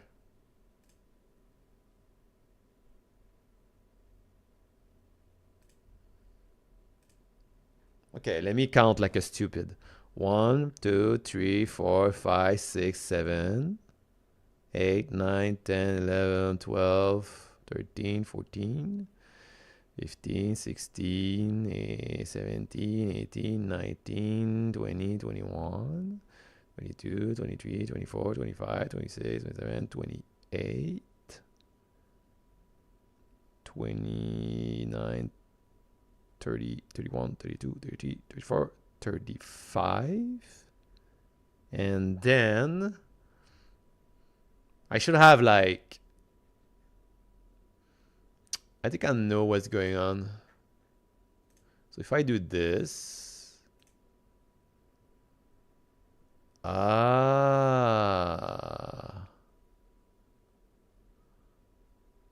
I think I need to add it here, right? No, right or no? Do I have to? No, I don't think. Is it? Wait a minute. I don't think I have to do that. I'm confused. Let me check in game. Because if I go to here, so it's 30. So it's 34. 1, 2, 3, 4, 5.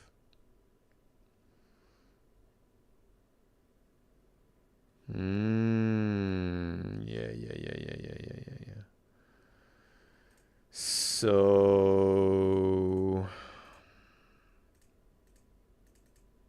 it started at 35. It have to start at 35. So let me reset this.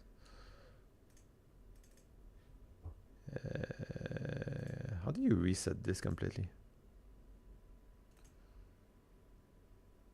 Clear. Okay, so it starts 35. So here, new set data, quick load. Let's put the weapon first. Let's do what he did. He did the armor first. I think it's so dumb, but whatever. And after this, quantity 1 and 36, new slot data with a quick load on the Iron Sword 1.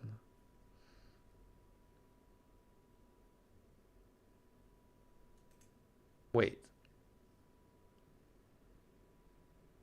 1, 2, 3, 4. But 0 count. Wait, 0 count. So here I have 35. Well, it doesn't matter, so I need 40. Okay, so I have 34. Wait. Okay, so this starts at 0. So this is 0. So 0 is here. 234. Yeah, exactly. So the one I don't see is 35. So 1, 2, 3, 4, 5. Okay, that makes sense. All right, let me save. This makes sense. So let's see. So I'm supposed to not see.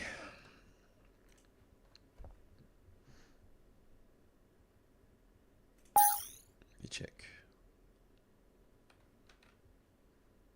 So 1, 2, 3, 4, 5. 1, 2, 3, 4, 5, 6, 7. 1, 2, 3, 5.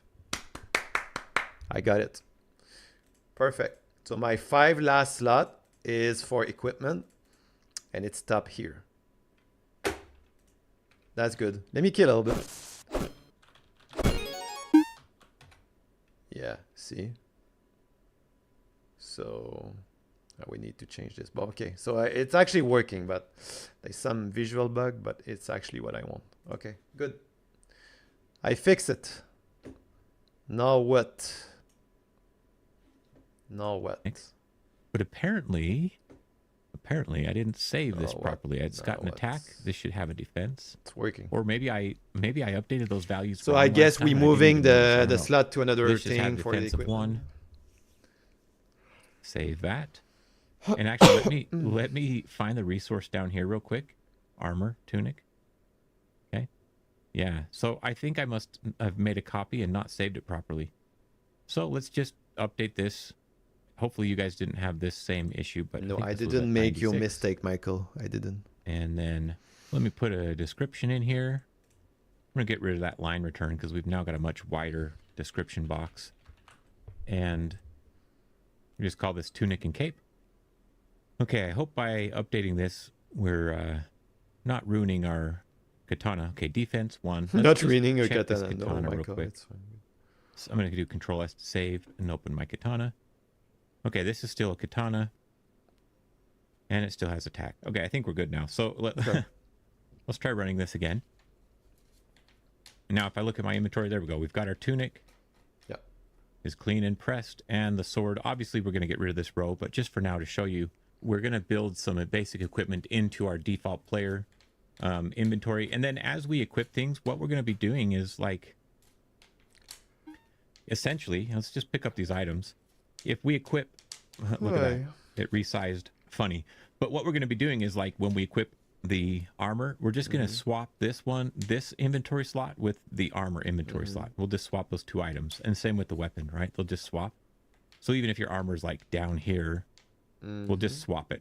Like okay, a so real that's what our code's going to do. But so you can kind of get a RPG. sense of how this is working and how we're building this. So the next step is just going to be to take these 4 items and populate them in a UI over here instead of continuing it on right there. And we have these 2 functions that we just created that'll help us do that, right?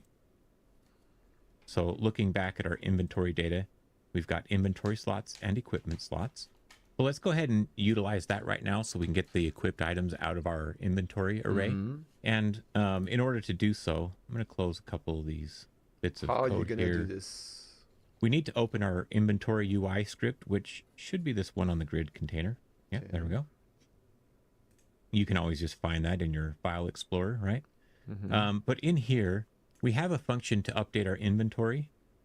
Boink. And we're going to have to make some changes to this. But for right now, what we're going to do is we're going to update this. We're going to change this. So we have 4S in... Okay, let me load it. 1 second. What is it? Inventory UI script. Okay.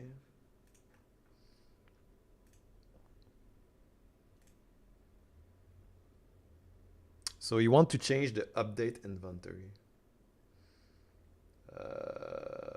Wow, he deleted. What? I'm in the good one. Oh no, I'm not in the good one. Inventory, update inventory. Okay, I got it. So that's the new update inventory. So I'm gonna copy it. Boom. Whoa. There's some, one second. One second. So, boom, boom. And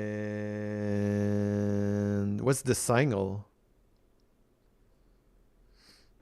What's going on with the signal? Connect item signal slot. What is that? Oh no. Okay, let's listen. Data.slots, right? And this is just iterating over all the slots. And so the first thing I'd like to change is how we do this, okay? And let's do this. Let's create a variable, and we'll call this variable our inventory slots. And let's go ahead and make sure that this is an array of slot data so that we have it typed properly. Okay. And then what we can do is, instead of just getting our data.slots, we can say data dot, right? Because data.slots is what we're iterating over here, but we just want the inventory slots. So this function, okay? So that'll give us that subset.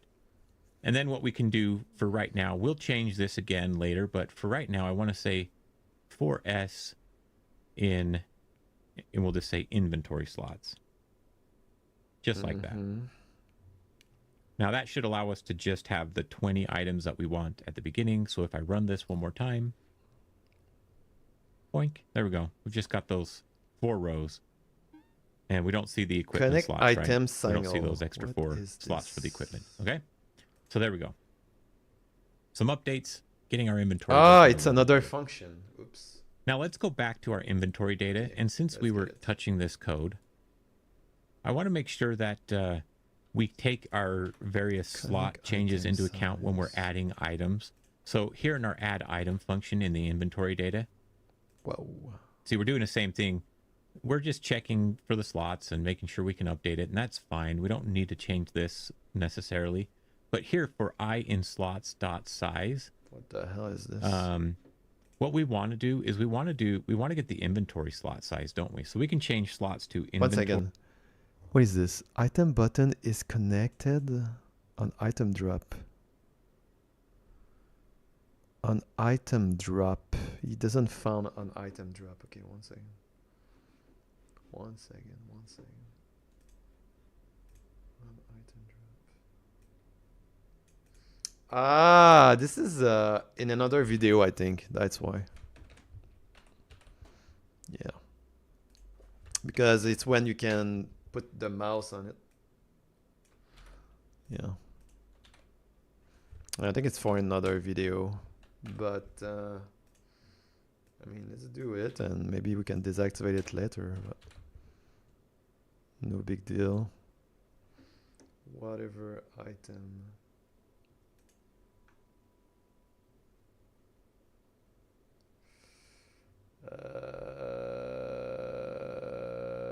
Yeah. Okay, 1 second. Yeah, it's another video. There we go. Fixed, but yeah. Maybe it's gonna work. Who knows? I'm gonna continue. Inventory slots dot size. Okay, or you could do slots dot size minus equipment count. One way or the other, we need to only iterate over the actual unequipped inventory items. And then I think the rest of this is good, right? We just kind of go through. And you made some change in data? Wait, did I miss a part or?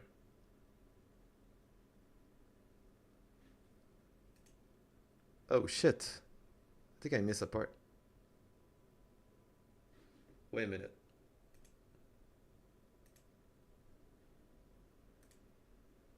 Now let's go back to our inventory data. Oh, and since we were bad. touching this code, I want to make sure that we take our various slot changes into account when we're adding items. So here in our add item function in the inventory data, see, we're doing the same thing.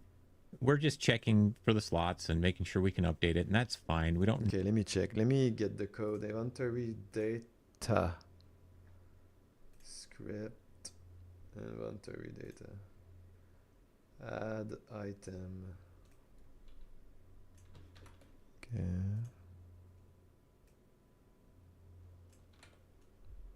Okay.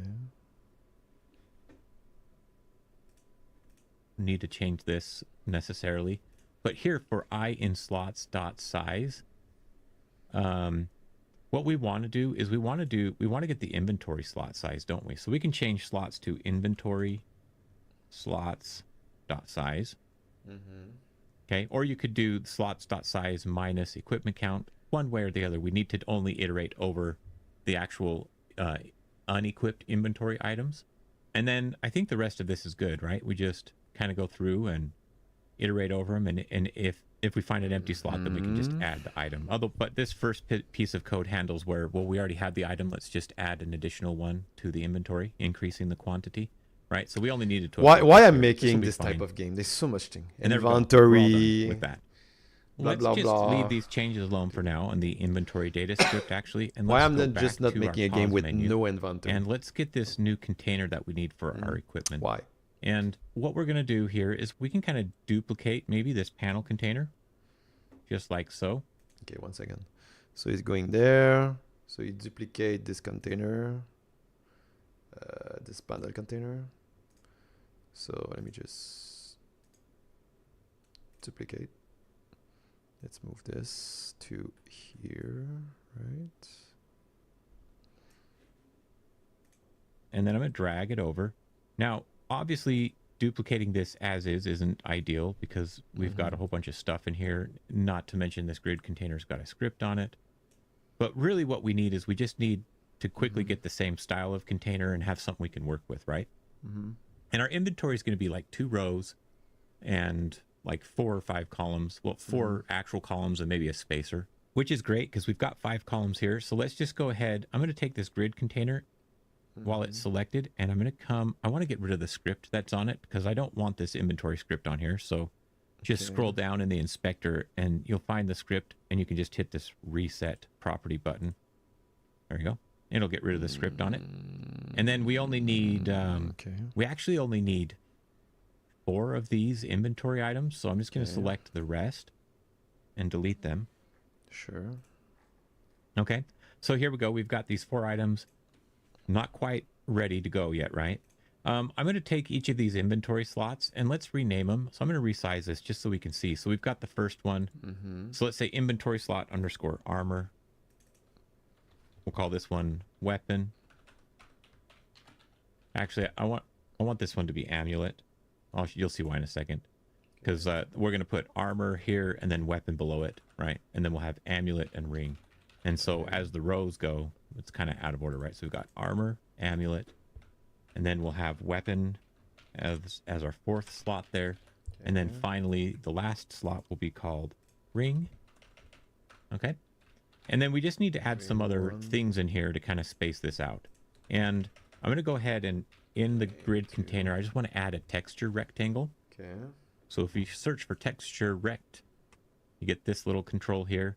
And I'm going to drag this actually to the front. What he did? And a texture rectangle to kind of space this out. And I'm going to go ahead and in the grid container, I just want to add a texture rectangle. So if you search for texture rect, you get this little control here. And I'm going to drag this actually to the front. And we want to set a texture. And I'm going to go ahead and create a new texture here, a new Atlas texture. And we're going to be using that same texture that we've used for the other gear thing. So I'm going to take the gear, drag it onto my Atlas. And then just come in here. If we look at this and edit the region, what we want is we just want this little armor piece here at the beginning. So that's actually a 16 pixel by 16 pixel icon there. Yeah, I didn't think about that. That's rough. I'm going to just manually type in the width and the height here, I think. So 16, 16, and then the Y should also be 16. Okay, there we go. So we've got this armor. It's stretched and looking really funny, though. That's okay. We'll deal with that. So what we need... Well, I don't have this. Slow, man. I didn't think about that. Okay, let's save. Yeah, I didn't think about that. My bad.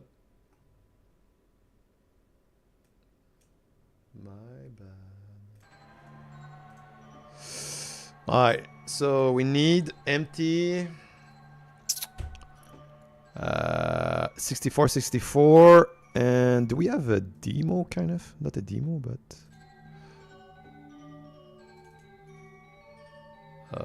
yes, we have it here. It's very small.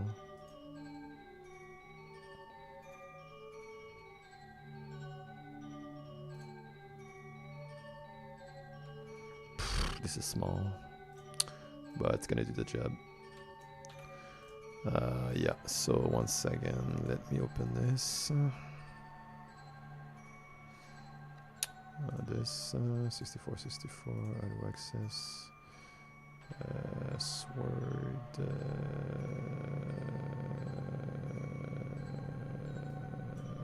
boom. Yeah, actually, there's no pixel anyway, so yeah, no big deal. So this, sword, color line, yes, color image, frame. Alright, perfect. Generate.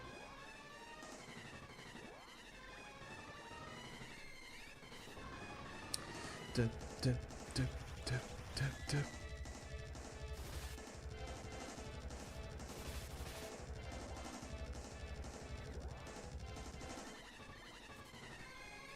the same thing. It's like the exact same thing. Oopsie.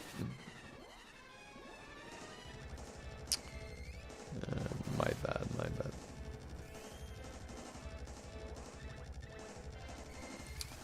Yeah.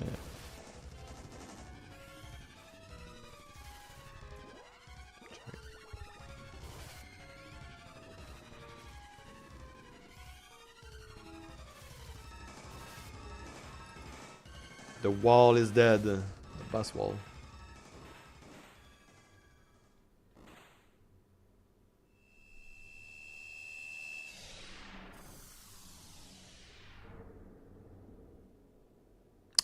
But it's not the same. No. 1 second. This is not what I'm looking for. Discard. Back where you see. This, I guess. Ooh.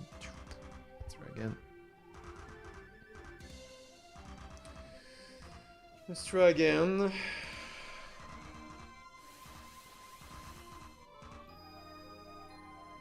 If it's not working well, I'm just gonna use what do you have?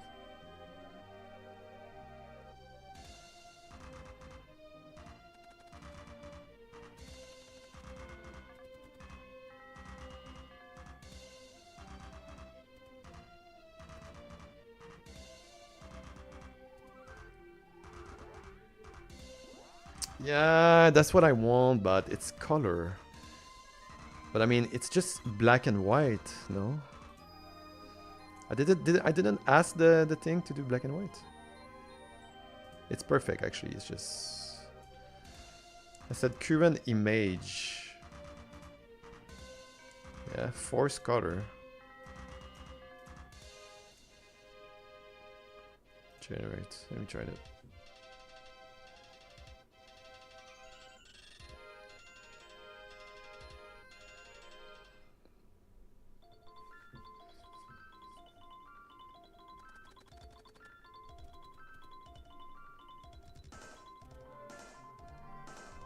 It's still color.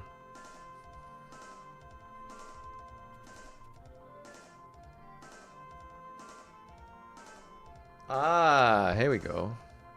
Good. You have to force color, so that's perfect.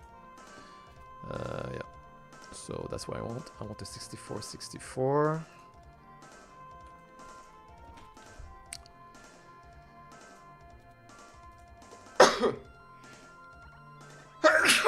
Sorry, but that's exactly what I want. Hey, good. Alright, reuse seed. Let's change the color. Let's change the image, I mean.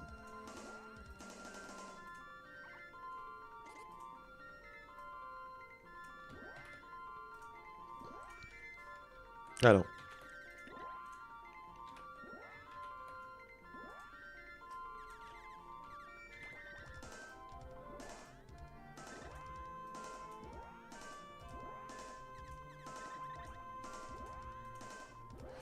Armor.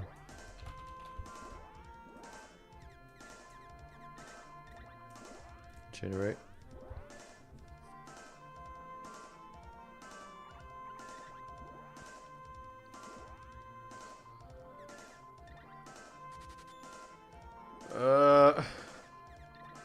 Can we not have the boobs thing? And okay, a male armor. Okay, I want a male armor, not a female. Male armor. For men. Okay. For men, not women. For men. Muscle.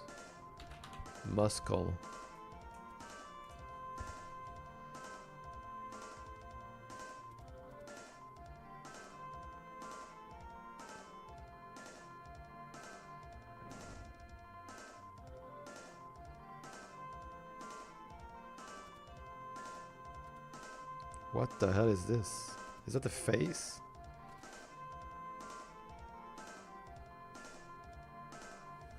Ah, yeah, kind of.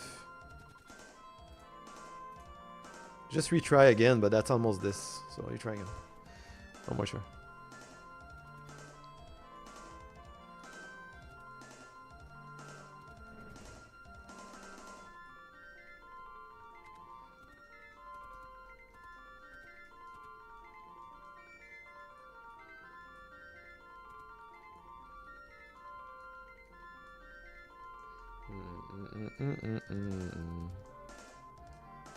Good. I like this one.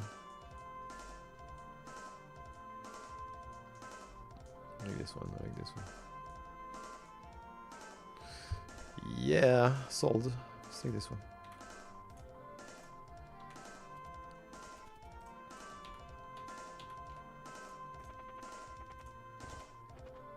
Okay, perfect. Next. An amulet. Wow.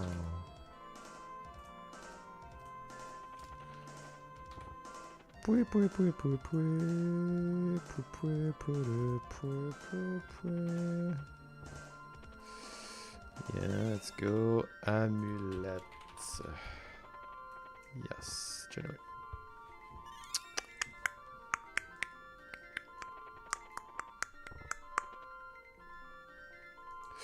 Wow.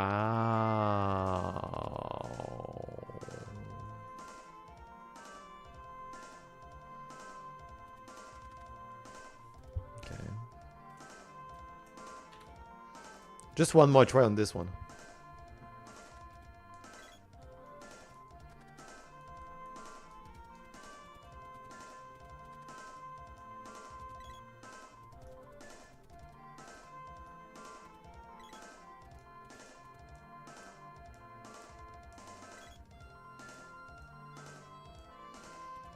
So which one is the best?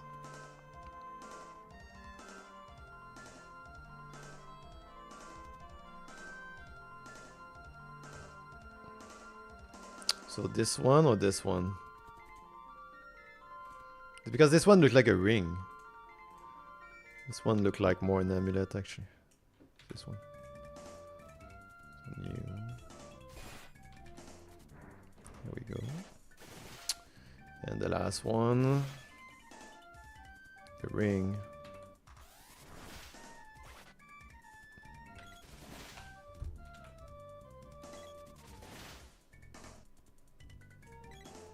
Well, not that big. It's a ring.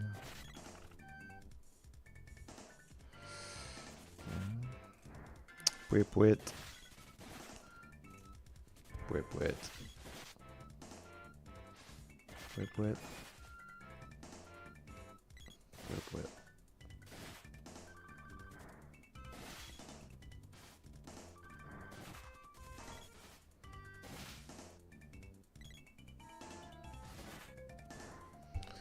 Yeah. Good. Okay, we have everything. So save as. Let's get the. It's in gear after.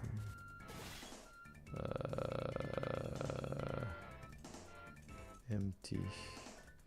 Sword. Empty. Empty slot. Empty slot. Icon 64. Go. Says armor. Bingo. Save as.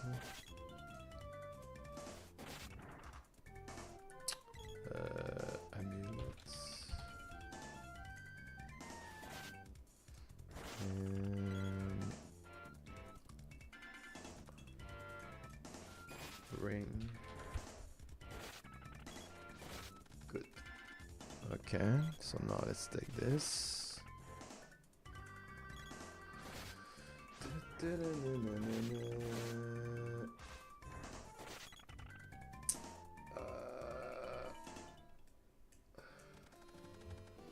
Actually, it's gonna be in okay. Font. Oh. Yeah. No. Icon. Nah, let's put this in the item, I guess. Item sprite.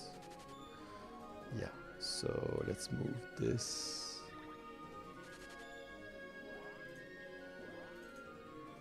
This, and this.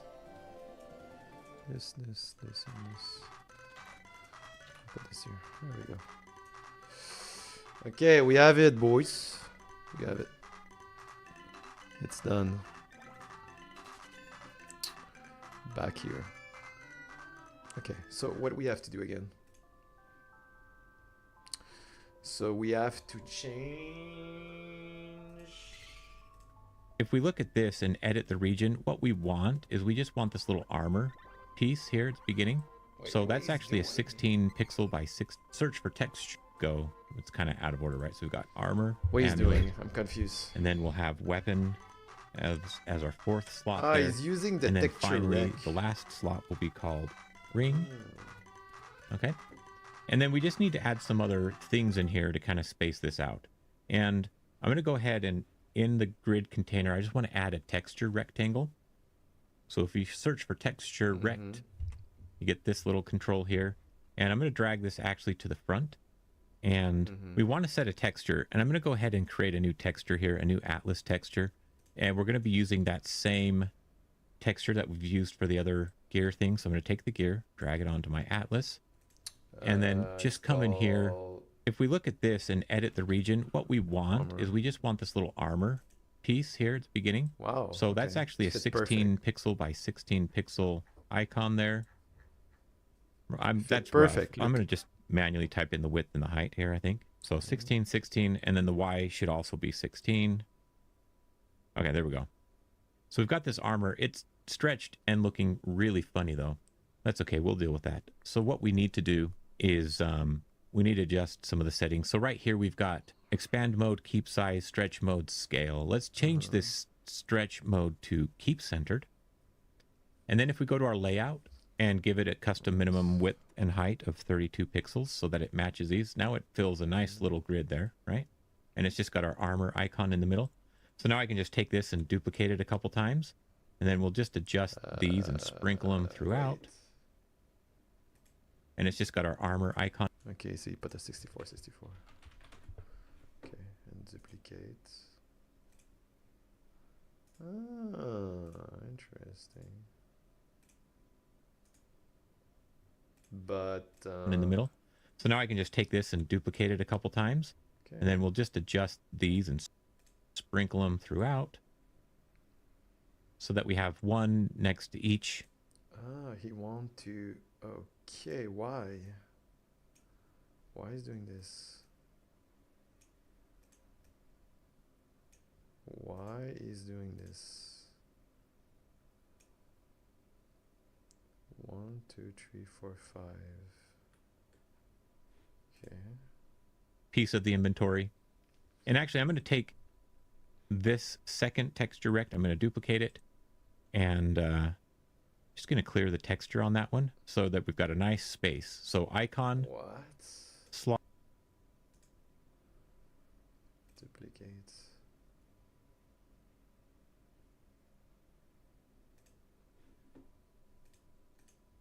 Okay. Slot. Blank icon. Icon slot. And then we'll do the That's what same he's down doing. here. Just duplicate that. Take this texture. Okay, so it's doing a 4x4. Okay, okay. I was thinking the item go on the icon. I was wrong. Okay, okay. Well then let me duplicate this. But it's too large. The grind is too large. Have to be 5. Yeah. And okay. I don't know why he put a space. Is it important or space is bad, man? I'm not sure. Let me delete that.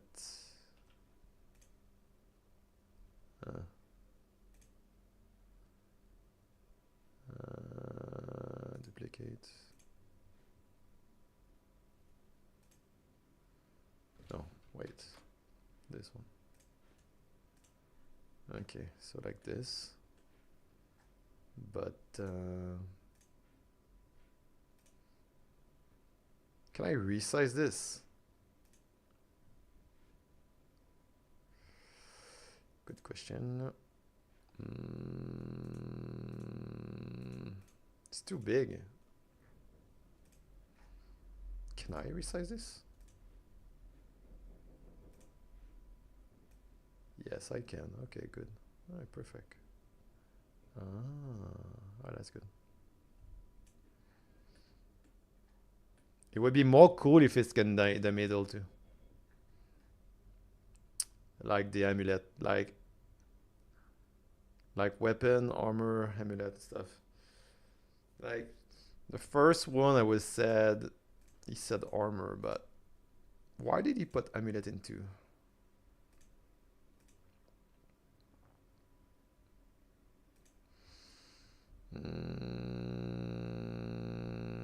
No, me it's gonna be like, listen, if this is dumb. This should be here. So weapon, armor. So weapon, armor, ring,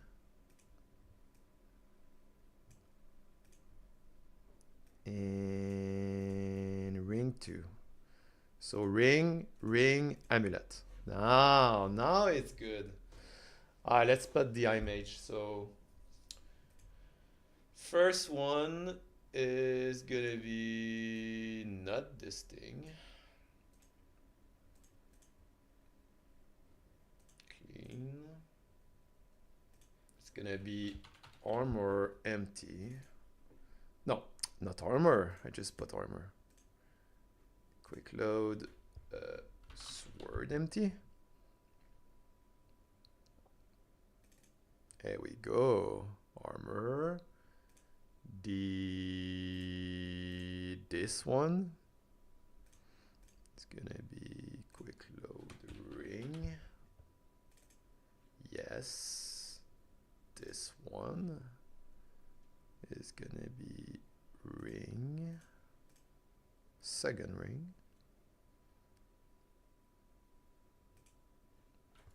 Ring 2 actually. And this one is gonna be amulet.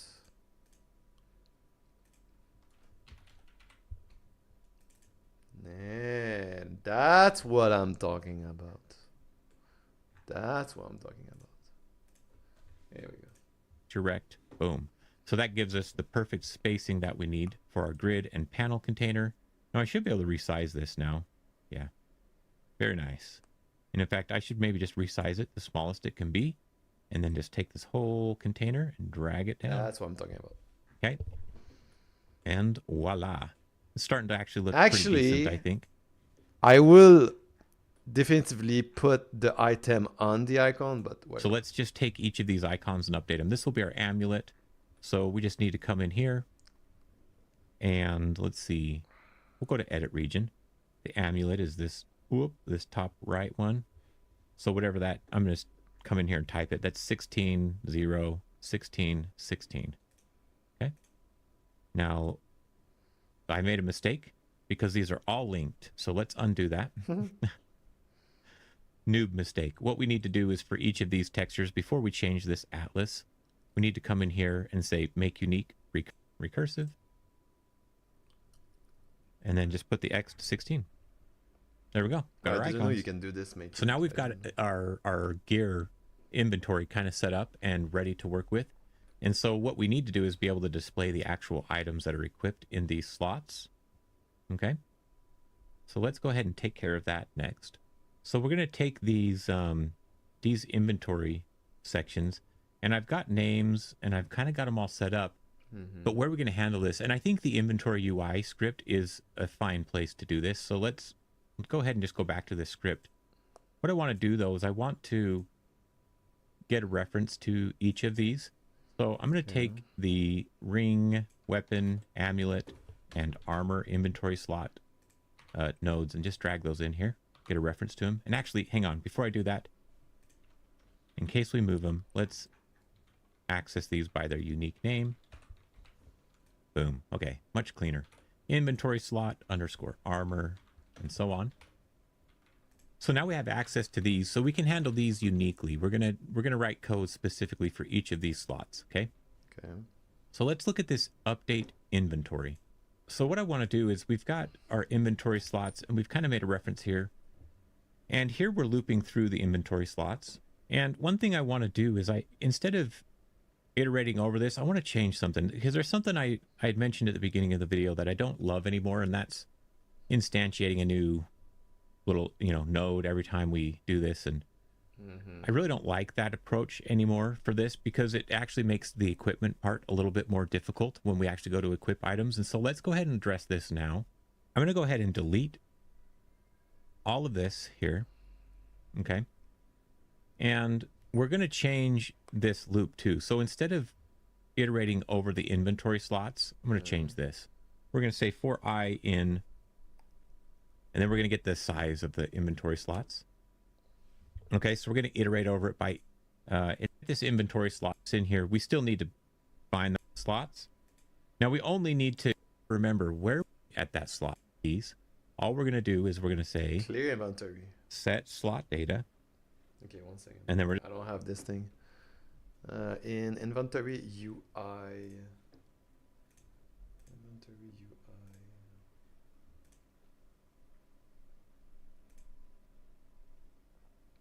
Clear inventory. Okay.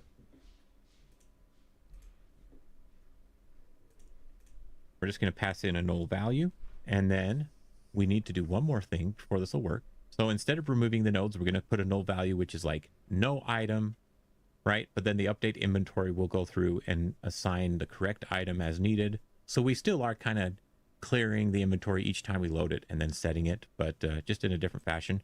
But let's look at this set slot data function. So this is in the inventory slot UI node. Now we need to make sure that we can handle null values properly in here. So let's just check it. If slot data equals null, return.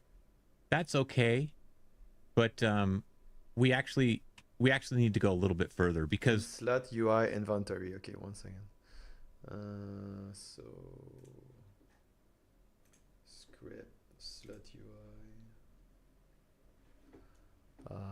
Slot UI. Set slot data.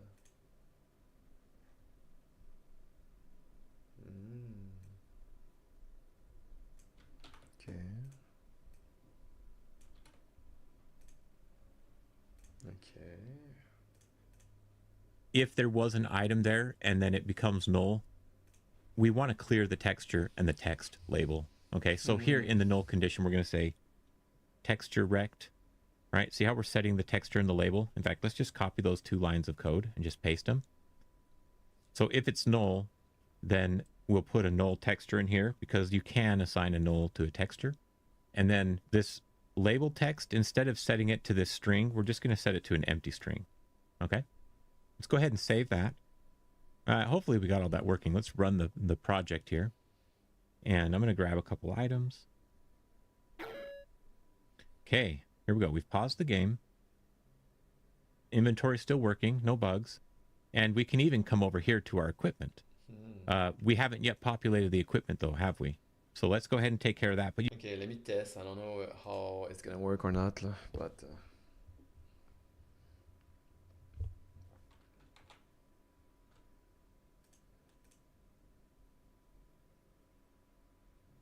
let's see.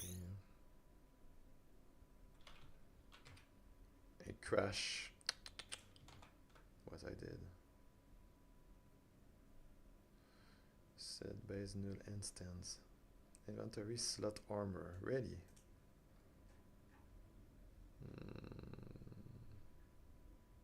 Okay, 1 second. I think I messed up. Slot armor.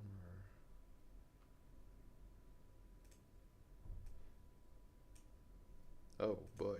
Okay, yeah, I messed up hard. Inventory amulet.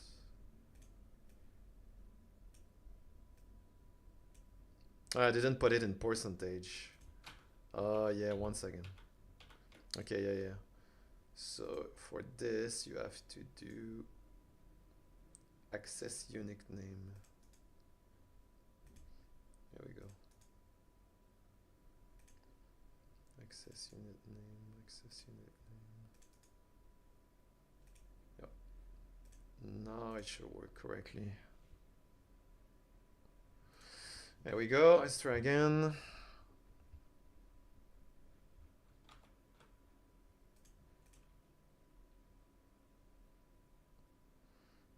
Login. And it crashed again.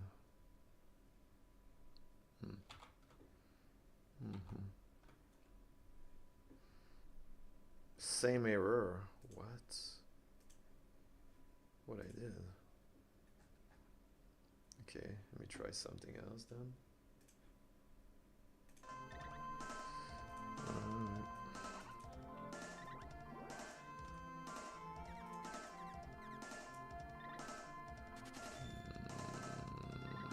What's the difference?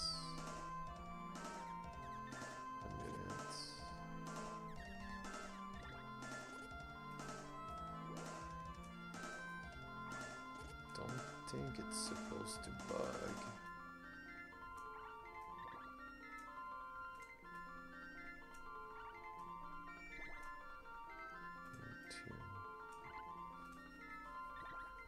What it said, access.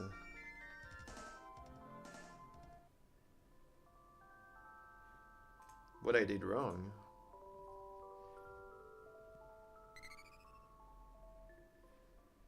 Oh, did I remove the...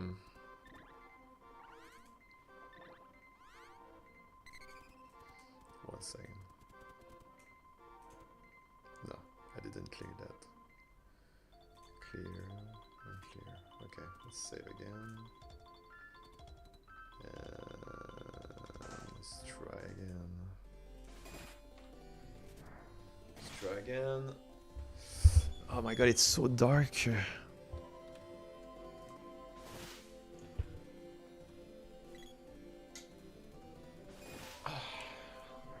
There we go. Logan. Aha, now we have something. We have the slot.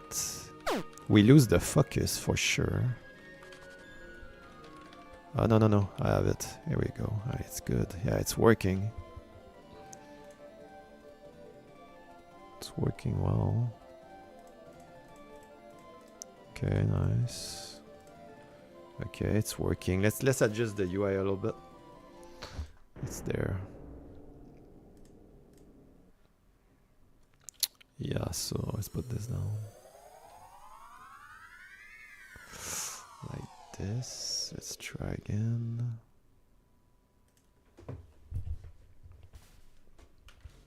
Well, it didn't crash, so it's a good thing. It's kind of small, but I mean, small. It's not that small. That's good. You guys don't see very well because of my webcam. What happens if I get an item? Okay, description is working. Alright, not bad, not bad.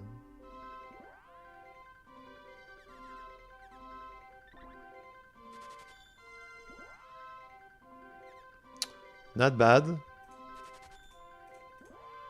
It's getting somewhere. Let's move it a little bit, just for the aesthetic. Okay.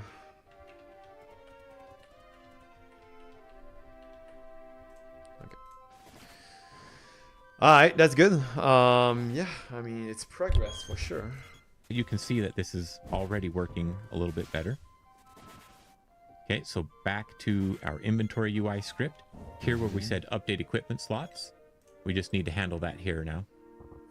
What we're going to do is let's get our equipment slots. So we'll say, I'm just going to abbreviate it, E slots, right?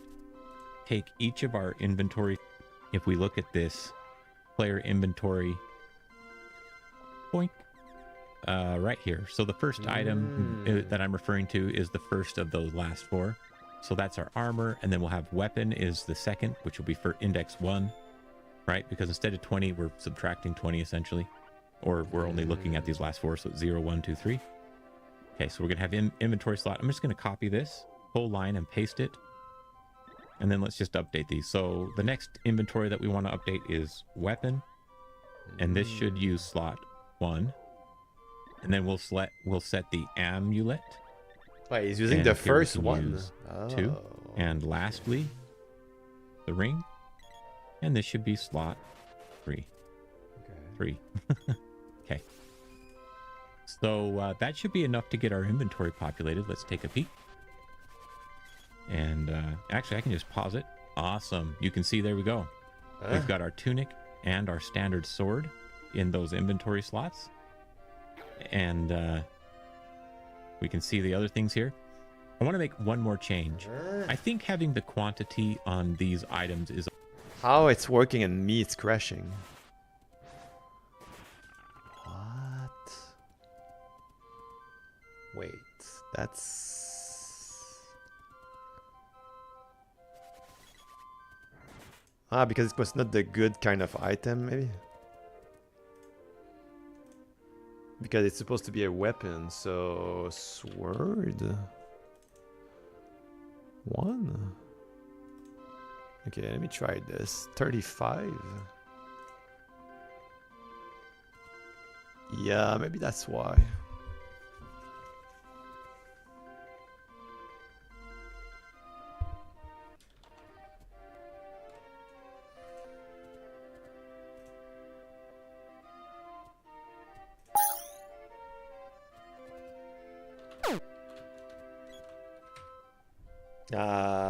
Yeah, but it's not at the good place. Huh? Did I mess up? How come this is 0 or 39? Wait a minute. So he started at 34. Or I messed up.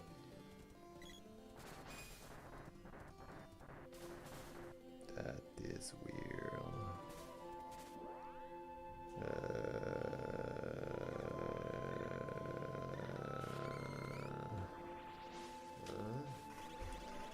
Wait, so... Yeah, that's what I said. I think it started at 34 because 0 count. So I don't need 39. I need 39 slots. Right? That would make more sense. So clear. So yeah, so basically this one is the new... this one is the sword. Yeah. And this one should be the armor.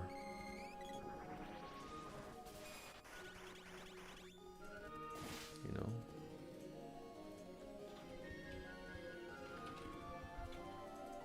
Okay, so that should work.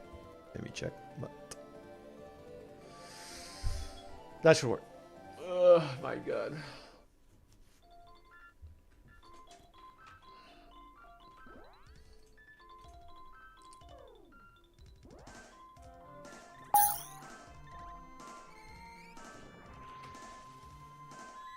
Ah! Doesn't work again. Why is the other side?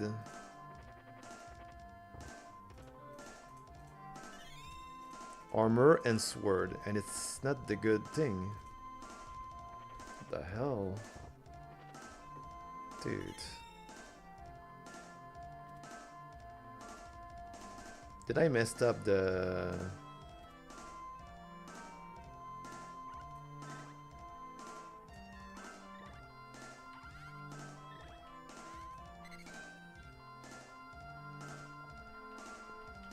What the hell? Armor, weapon, amulet.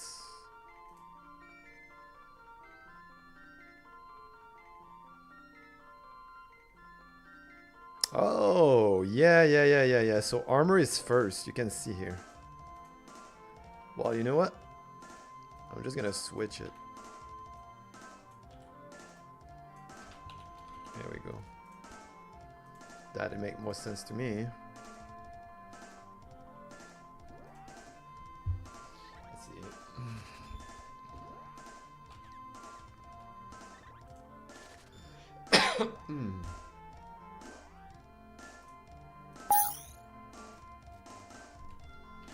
And now it's working. Yeah, look at this. Perfect. We try to grab this. Oops, I crash. Oops, no, I didn't do that. Sorry. In inventory UI swap item, do I have this thing?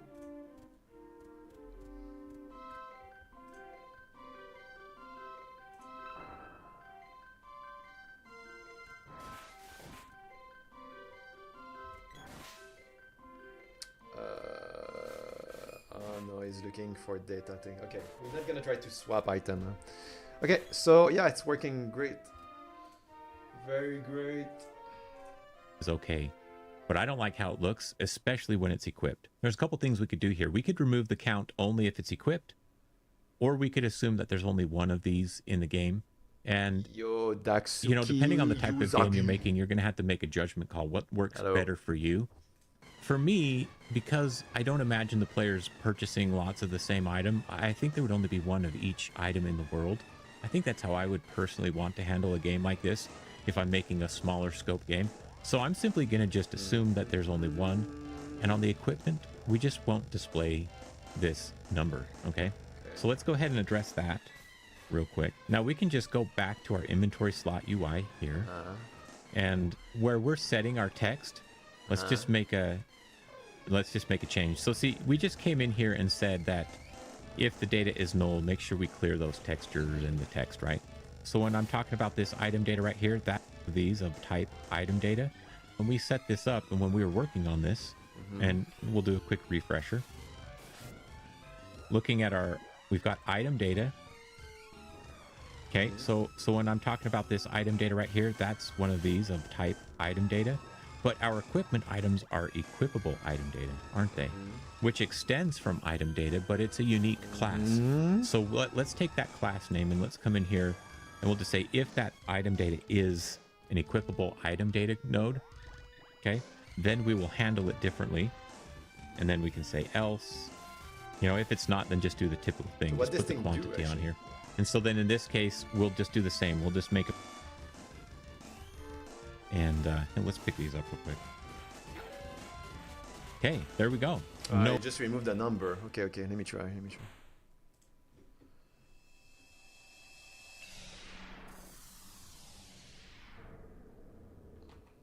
Let me try this.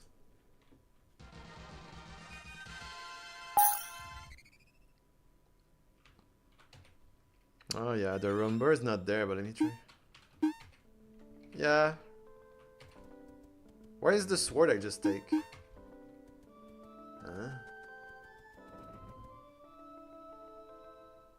Why is the...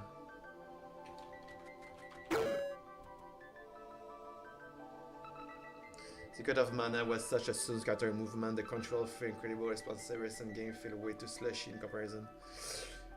Yeah, that's a good point. And the game is very old. Huh?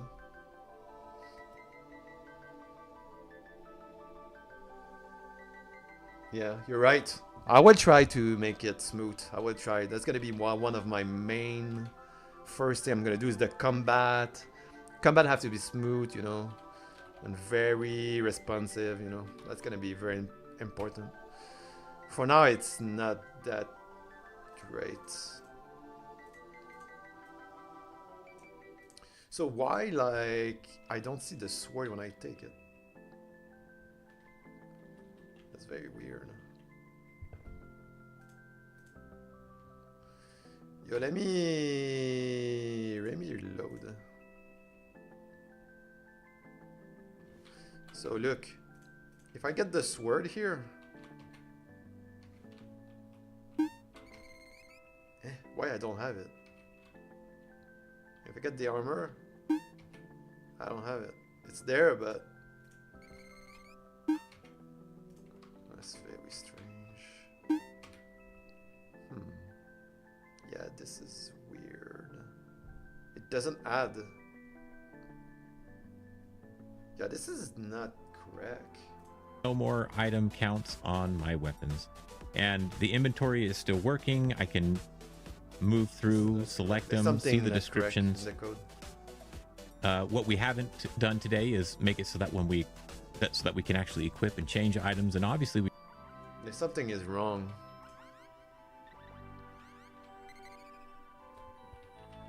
What is nice is I can use the keyboard. I mean, I can use, if I have a controller, it's actually fully working.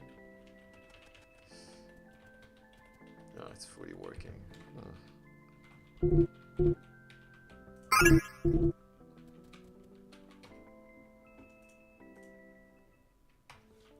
It's a bug. Okay, well, something is not fully working. We've got some values here that we need to deal with, but those we're going to do in the next video, so stay tuned and make sure that you're following along and, you know, subscribe to my channel. Okay, so did he realize there's something wrong? Not really. He did not really realize. Hey, what's the next video?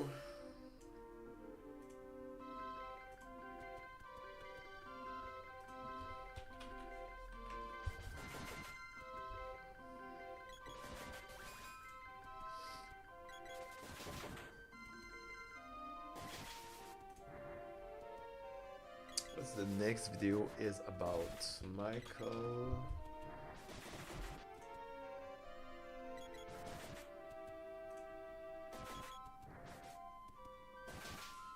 And how long is the video? Item stat, but it's not working.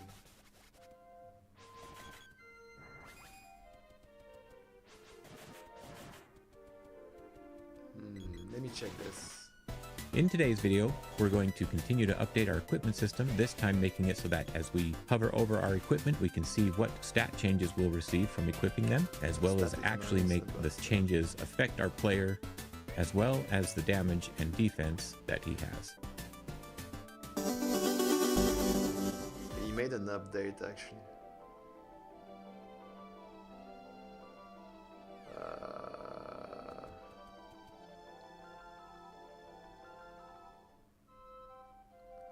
I hope he's gonna realize you cannot like have more than one thing, but whatever. Hi, my name is Michael. Welcome to my 2D action and adventure RPG tutorials, and updated it and created some. All right, so let's begin by looking at our inventory data script, which we did a little bit of work on previously, but I've got that here. It's underneath the pause menu if you've been following my organization.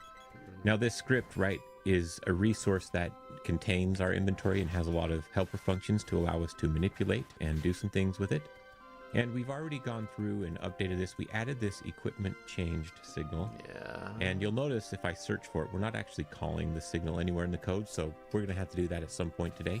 We also set up some new functions to get our inventory slots and our equipment slots, as well as this little equipment slot count that kind of tells us how many of the slots in our inventory are reserved for the equipment. And that's kind of where we left this script last time, as I recall. And so what we need to do is we kind of need to look through here and make some more updates. So what we're going to need is, let's go ahead and just go to the bottom of our script here. Eventually we're going to need to start implementing this. So let's just go ahead and get started. We need an equip item. It would help if I spell it right. An equip item. Okay. So obvious by the name, right? A function that we can call when we want to equip something. And let's go ahead and work on this a little bit. So when we equip an item, we're going to need some sort of slot data, like what item slot are we trying to equip? So we'll just call that slot, and it's of type slot data. All right. So the first thing we want to do is just make sure that we have a valid slot to equip. So we'll do a check here. We'll just say if slot equals null. And we also want to make sure that we're trying to equip an equipable item. So we can do another check, or and I'm going to say not slot dot item data, because the item data, right, the slot data, it doesn't have a type that's equipable or not. It's the item data that's contained within. So we'll check if this is not. So if slot item data is equipable item data, right, but we added this not modifier, so we're checking to see if it's not one of those. So if either of those conditions is true, then we'll return it. That way we won't be trying to equip things that are going to break the code. Now we can go ahead and let's get a reference to the item here. Now that we know that we have an equipable item, we can say item equipable item data and just set this equal to the item data in this slot that we passed in. I also want to find out the index of this item within the inventory. And so let me go ahead and open the inventory UI here. Let's see, where is it? I'll just open up the pause menu. And if we're looking at the pause menu, so let's say we equip an item right here that's kind of in the middle. This would be the 8th item in the array, so the index would be 7. But I want to know that so that I know, like, okay, if I'm equipping this, the item that's coming out, let's say this is a sword. Whatever item was in the sword should go to that slot, right? So we want to get a reference to that. So let's go ahead and create a variable to keep track of the index. I'll call it the slot index, which is an integer. And what this is going to be is we'll go slots.find, and then we'll just pass in the slot. Because what the find function on an array does, right, is we give it a variant, and it's just going to return the index of that variant within the array. And just in case you're a little bit confused or concerned about that, the slots is the name of the array of slot data. I'm going to have to make a code for the ring, because I have 2 rings. Okay, so there we go. We've got our slot index. I also want to get the equipment index. I can tell I'm going to have a hard time typing equipment today. And this is going to equal whatever the index of the item is. Let's review this actually a little bit more in detail. So we've got 4 slots, right? And as you recall, the way we have it laid out is armor is like at index 0, which is actually technically the 20th index in our items array, right? Because it's the 21st item. That's confusing enough for you. And then our weapon was 1, 2, and 3. Okay, so those are the indexes that I'm referring to here in this piece of code. I want to know which equipment item we're equipping and use and get an index of that. That's not super simple, but let's just start by assuming that it's at index 0, which would mean it's an armor item. But we don't actually want this to equal 0 because we want it to equal the actual index of the item within this data array. So I've gone over here, I'm looking at my inventory UI that I've assigned. It has 24 variants, right? And so really what I want, I guess, is 20, and I could set it to 20, but so that this is dynamic and it works with your code. If you change the size of your inventory or the number of equipment slots that you have in your inventory, let's go ahead and just do this. Let's say slots.size minus, and then what is it? Equipment slot count, just like that. Okay, so that's going to give us 20 to begin with, and then I'm just going to go through and we got to go, okay, well, what type of item are we trying to equip right here? And then we'll adjust this index appropriately. So we'll say match item type, and what a match statement does is No, it's wrong. My first is weapon. Second is armor. And after this, amulet. Ring and ring. But it's actually number 34, 35,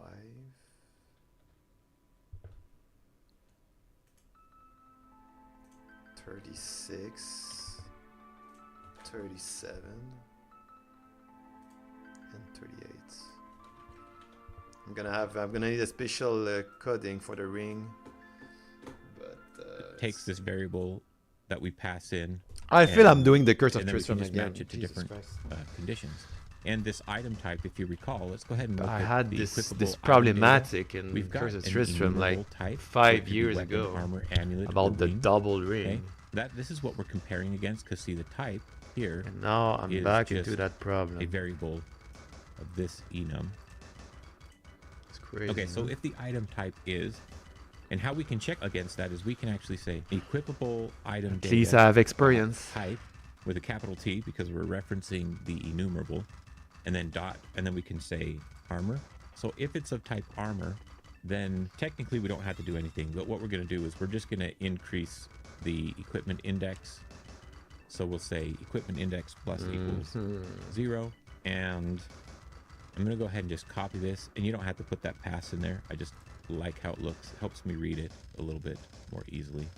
I'm going to make 4 of these because we've got the 4 types, right? So then we've got increase the, we know that this is going to be an index of 20 when we find our equipment index. Then if we're equipping an armor type, then it's going to go, okay, good. That's the correct index, 20, right? If it's an armor, then it's going to add 1. So then this number would become 21. Is it 34? Right? That works. That's the index that we want for the weapon item, and so on down the line. So this will become 22. So it was 30. And again, the only reason we're not setting those values hard-coded is because, again, we want to make this dynamic in case you need to change or want to change the size of your inventory. Okay? So there we go. So what have we done so far? We've gotten a reference to our item. We found the index of it in the inventory and the index of it in the equipment slots, which now this, technically this is referring to the equipment slot in the inventory, not in the UI, right? Because the UI is kind of separate. Okay, so now we have a reference though to the indexes that we need to be able to swap the items that we're equipping and the one that's becoming unequipped. Okay, so then let's do one last thing. Let's get an unequipped slot. And this will also be a slot data, right? So we've got our slot that we passed in, we've got our unequipped slot. And the reason we're doing this down here is we wanted to wait. We need to get our slots at the equipment index, just like so. Okay, so we needed to calculate this before we could get a reference to our unequipped slot. And now we're ready to work with this. This is actually the majority of the code for the equip item. It's just making sure we identify everything properly. And then we can just do some simple code down here to swap everything. So now let's go slots. And what we want to do is we're going to take our actual slots in the array. We're going to swap them with these items that we've assigned. Okay. If we start by getting our slot at the slot index, then what we can do here is we can set this equal to the unequipped slot. Okay, so we're going to take this slot data that we just found right here, and we're going to assign it to the slot in the slot index. Now, this works because we're technically overriding whatever was in that slot, but we've already passed that into the function. We've already got a reference to that item here in our slot. It's like, I hate when I have the word slot. We did this with type the other day, so hopefully it makes sense to you guys. But then what we want to do is just do the opposite, right? We'll take the slot that we passed into the function, and we're going to call it. All right, so next let's figure out how we can get this called. So we need to go through, right? Because if we run our game right now, then nothing's really going to happen. Let's just go ahead and pick up an inventory item. We still can't actually try and equip it, right? But that's because we haven't really provided any way to do that. We haven't coded that up. So what we need to do is we need to look at our inventory slot UI, right? Because each of these items is an inventory slot UI item. So let's look at the script here. And what do we have? Now this script obviously allows us to update what they look like. And it even has an item pressed function down here. Okay. And what this does is it checks to see if there's item data, and then it tries to use it if it's usable. And then if it doesn't, then it does nothing. Otherwise it subtracts one, right? So what we kind of need to do is maybe make something similar that works specifically for equipable items, okay? We can go ahead and add in here, we can add kind of our own little code to handle this. So I'm gonna actually just bump all this code down a few lines. And I want to start by getting a reference to our item. I'm gonna have to put a wing 1, wing 2, like in Curson's wristband.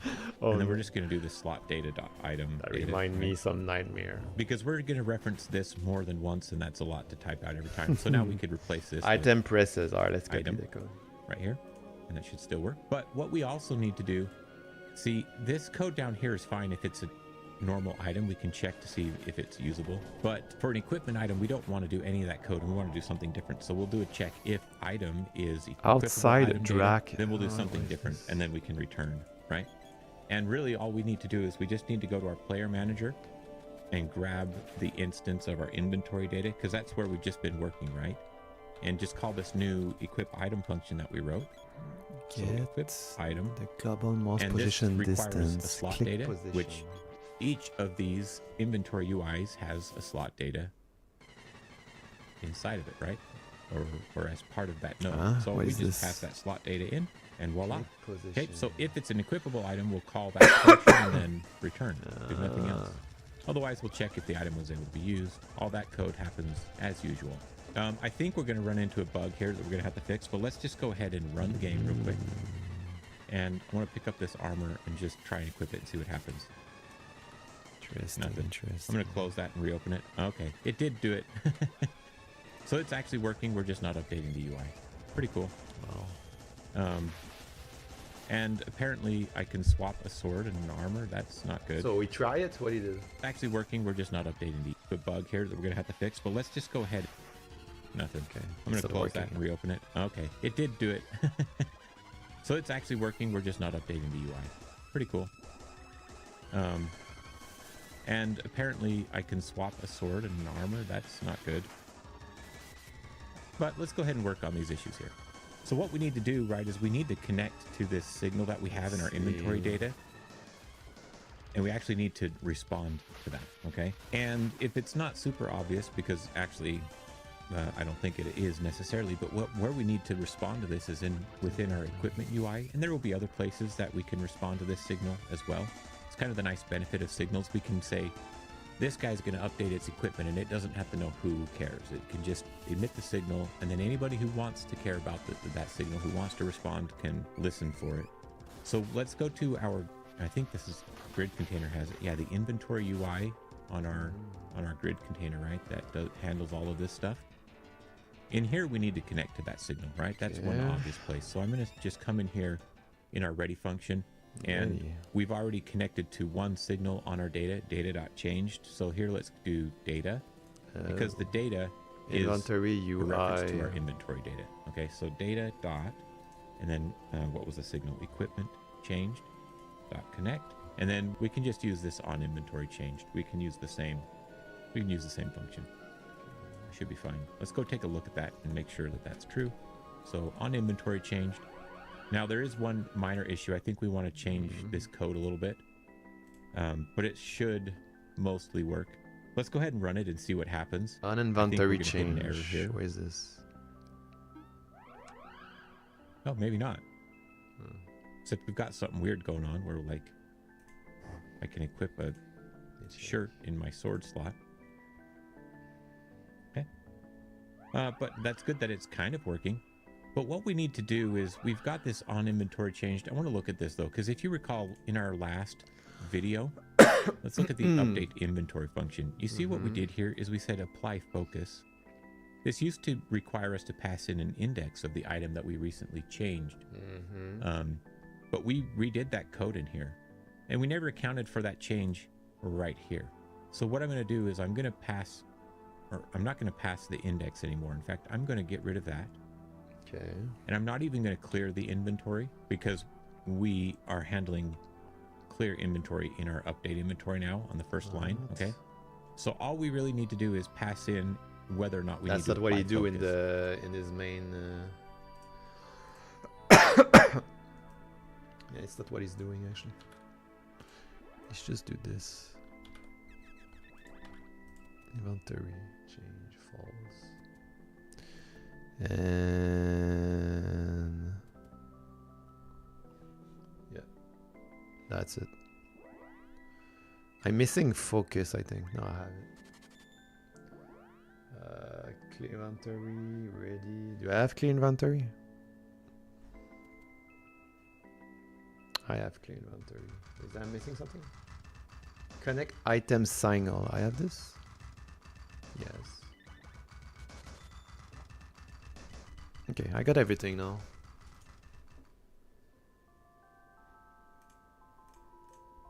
And we don't need to because on the on inventory changed here, we're responding to changes usually when we're working with the inventory. So I'm just going to set this to false. And so this should still work. Let's go ahead and run it. Let me try to run it. I made so much change. And I'm going to go ahead and grab this sword as well. Nice. Let me try. So you have to press E to switch?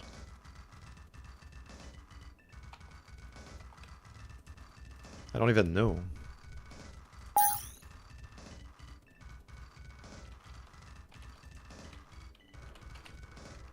Okay.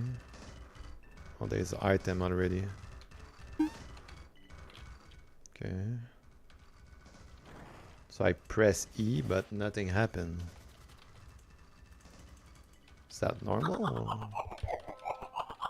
Is it E or what's this is the key? Oh, it's enter. Oh shit, it crashed. SWAT item by index in data. What is this? Data.swap item by index. What is this thing? Seems like things are just a little goofy with everything wanting to assign to the sword slot. So I'm not 100% sure what's going on there. So we've updated we've updated our on inventory change function. It's a little bit simpler now. But there we go. We've kind of hooked this up. So let's look a little bit further. We've got to figure out why this isn't quite equipping how I want it to. Let's look at our pause menu script. Because in our pause menu, rather than trying to explain the issue with the code, let's just run this. And I want to show you one thing that's happening that pause menu obvious. Script. So if I pick this ninja suit up, you can see that item descriptions are updating, right? If I equip this ninja suit, you'll notice that the item description is still thinking I'm on the ninja suit, even though I'm on the tunic.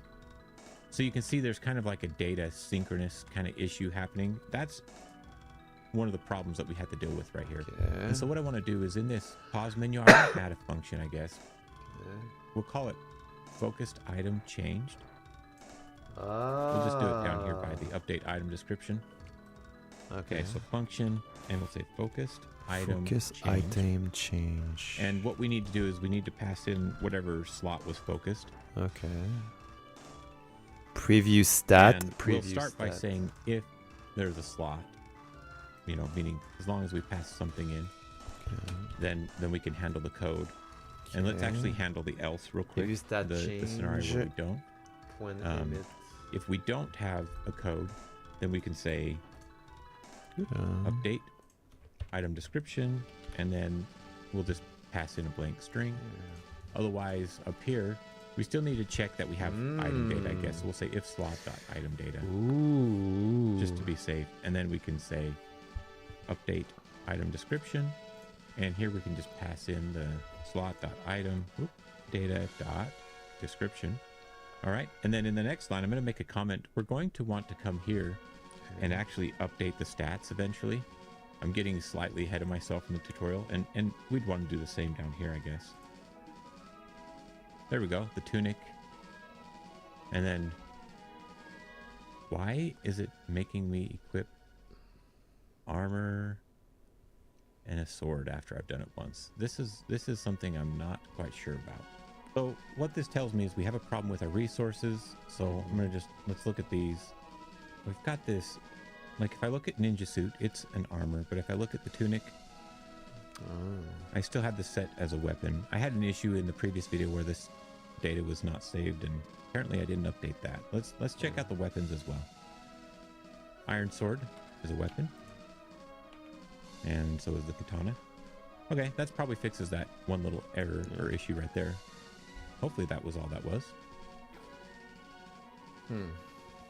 Moment of truth. Okay, there we go. So now the armor is equipping in the armor slot, and vice versa. It doesn't work me because of there is something he had. I'm not sure. Okay, so I mean the inventory's part way done, right? It now can swap equipment, and in fact, I want to go ahead and I want to test something. I want to save my game. So right now we've got the ninja tunic and this sword equipped, and then let's just swap those both, and then if I load, what happens? Okay, so that's cool because you can see that our save is working. I mean, let's quit and let's run the game again. So looking here, I've just got my tunic and my base sword, and when I load the game, boom, I've got the ninja tunic equipped, and we saved the game right on top of that tunic in the world. It's an issue with being able to save anywhere. You have to account for those things, but I'm going to go ahead and just save it one more time. So now I've got both the ninja tunic and the katana equipped. Is he gonna realize this doesn't add? And if I run it again, I should still have those. Okay, so you're seeing that the way this is built is working with our existing save system because the way we've already coupled things, right? We're just responding to signals, updating the inventory, and all that just working with that system, which makes me feel good that we've built something reasonably well designed if it's doing that. Oh my god, it doesn't work for me. I can test because there is something about swapping. It's so annoying. Maybe I can try to find it, and maybe I can go to the other video and try to fix it. Because there's just one thing that bug out. Because if I do this, and I do this, it crash because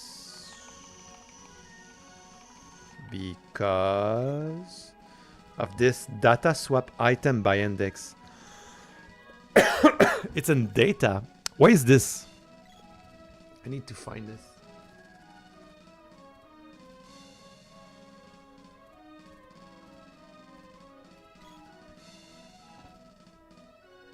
Why is this thing in data?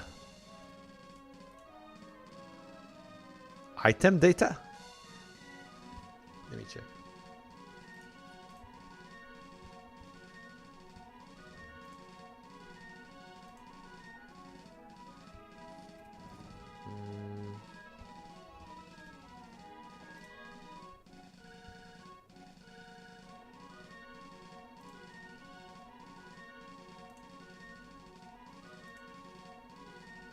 Why is that thing? I don't get it. In slot data? No. Data when swap item by index. Data. What is data?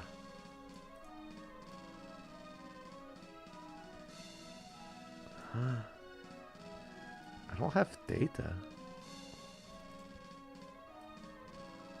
Ah, it's inventory data. So it's an inventory data. It's swap item by index.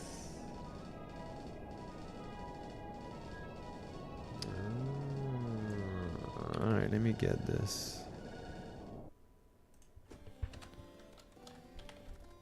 Alright, now I have it. Let's see. Oh my god, let's try again.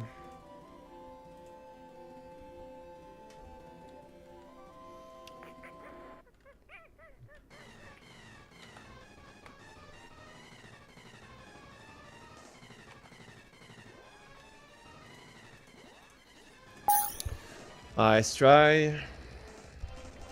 Let's hope it doesn't crash.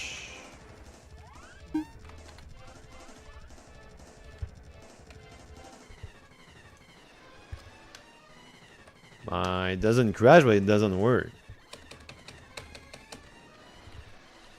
I mean, it doesn't do anything. Hello?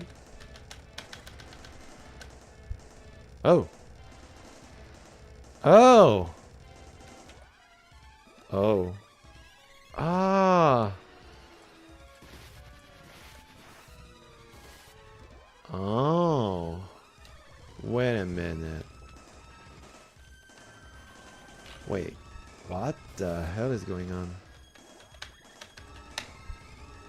So I need to click here. Oh. I can drag. Yeah, but it doesn't work. Okay. The mouse is working, but if you have a controller, if you have a controller, it's not easy, huh? Yeah, that's maybe it's bug, but no, there's no error. Wait, I'm missing a couple things for the swap, but I cannot equip. Step obviously now is Let's continue and see. Making it so that when we change our equipment, we update our stats. Okay. Now that we've got that all sorted out and it seems to be working, and we want to look at the stats, let's go ahead and actually look at our player stat UI. So, you know, if you're looking at this little piece of UI in this scene here, we've got a script attached. And this script, we're going to have to do some work here. So I'm going to open up the stats. Let's see. I think we probably have, you know, in our last video when we updated the UI, we added these like layer. We added these, like the label for defense as well as the defense change and the attack change. So we're going to be updating these. And really the goal here is obviously to update the stats when we change gear, but also to show what the change will be. You know, so as you just as you hover or select an item before you press like enter to equip it, we'll just show what the value change will be if you were to make that equip change. And another thing that I want to just talk about is that we're not actually going to change the player's attack value. We're simply going to display the player's attack value plus the weapon's attack value. Because we don't really want to be changing the player's attack stat that we save when we change a weapon, because then when we're leveling up, you know, we want to keep his base attack value just what the base attack is, and then add the weapon on. That way we avoid and eliminate circumstances where we might actually be kind of like overriding a value and creating like weird ways for the player to spam and increase their attack or something strange like that, right? So let's begin by getting back into the script here. And actually, before we really hook into this, we want to go and do one more thing with our pause menu script, because what we're going to need to do within this stats script is to connect to a few signals, like when the equipment changes, but we also want to be able to know when we need to preview that the that's the thing, right? Here, just so that we can show that stat increase label. And so to do that, let's start there. Let's go to our pause menu UI.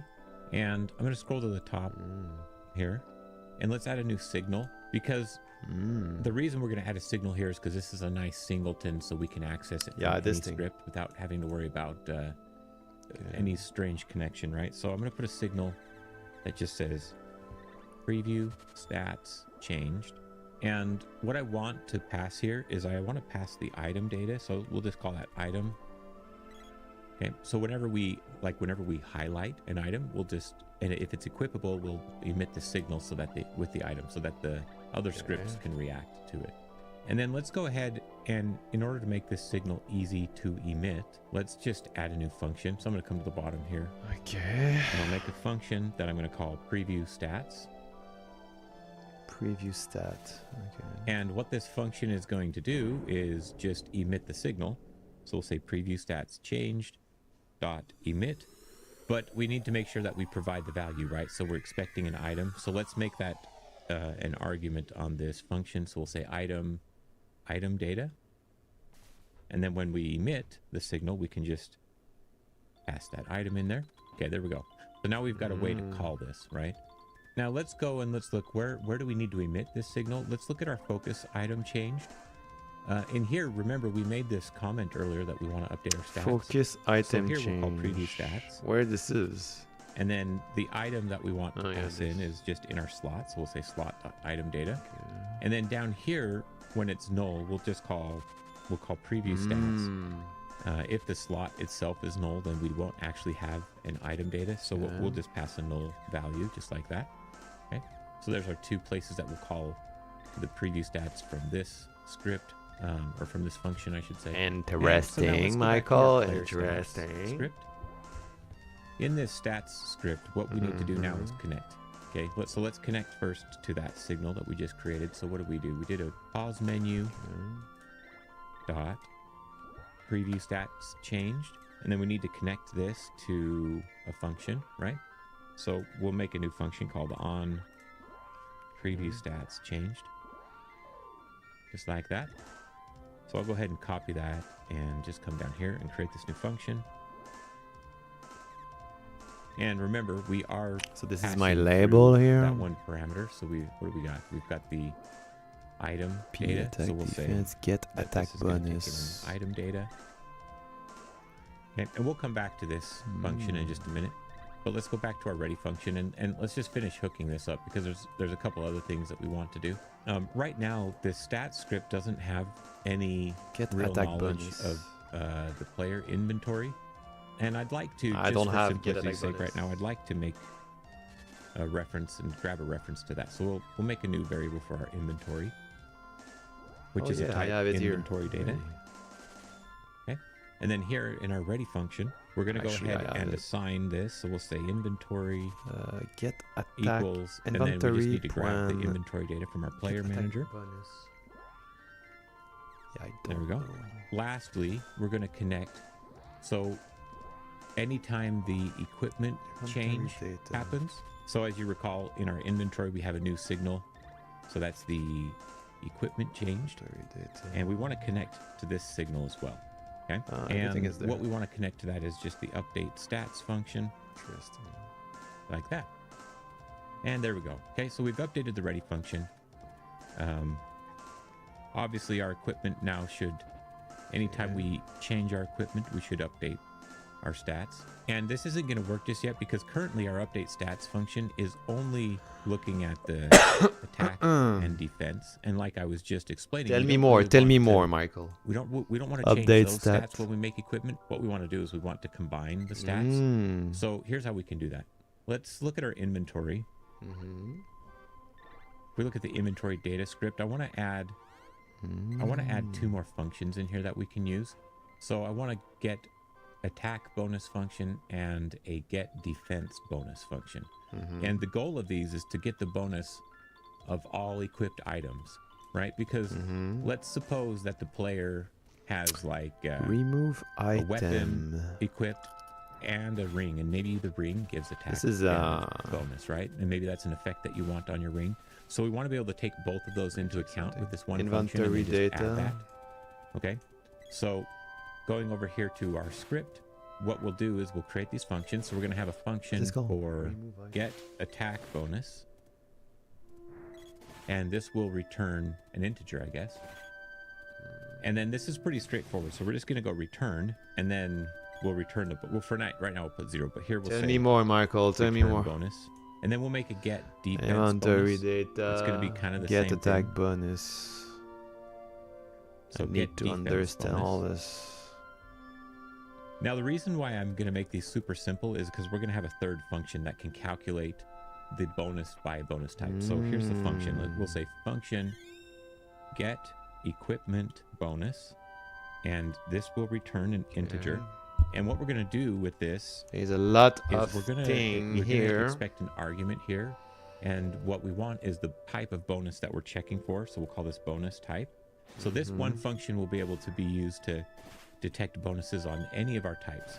And so if you recall, we have this equipment item modifier class that has a type enum. And so that is what our bonus type is going to be. It's going to be one of these. And let's just go ahead and look at that real quick. Interesting. So the types are health, attack, defense, and speed. Okay. Perfect. So then let's go ahead and build what this function does. So we'll begin with a bonus. And it's an integer that will equal That's smart, 0. Michael. That's smart. 0. Then at the end, we'll return the bonus. So here in the middle, we need to just have some code that will help us calculate the bonus based on the type that's passed in. And we can do that by iterating over all of our equipment slots and checking to see if we have a bonus modifier for the one that we're looking for. And if so, we'll add its value. Okay. Again, just looking at this that's good. Equipable item modifier, you can see not only does it have the type, but it has a value. Okay, so we're going to check the type. If it matches, we'll add the value.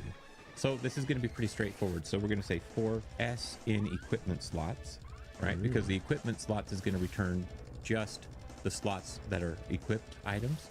And then for in the attack, right? We'll just pass in the modifier for the attack. So we'll say equipment item modifier dot type. So let's go back to the stats. And so in here where we're setting our level and experience and all these things, and then setting the text for the attack and defense, in here is where we want to actually use those functions. Okay, so this is going to say plus inventory dot get attack bonus, right? Because this get attack bonus is where we just created the function. It's in our inventory data.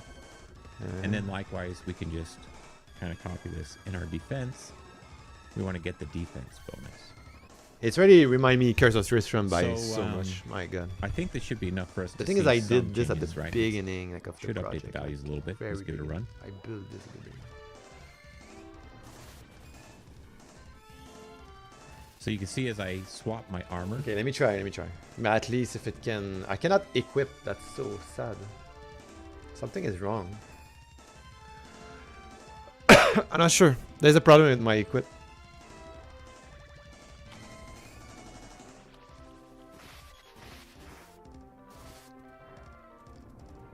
I'm not sure why my equip doesn't work. So let's see. So plus 310. No, this is wrong, right? See, I cannot equip it. I don't know. I'm not sure why. Well, I can move it. I can drag and move it. Do I have to do that? Maybe the way to equip have changed because I put the other cutting, you know. That's what I think too. maybe it doesn't work anymore because I played the other video, you know.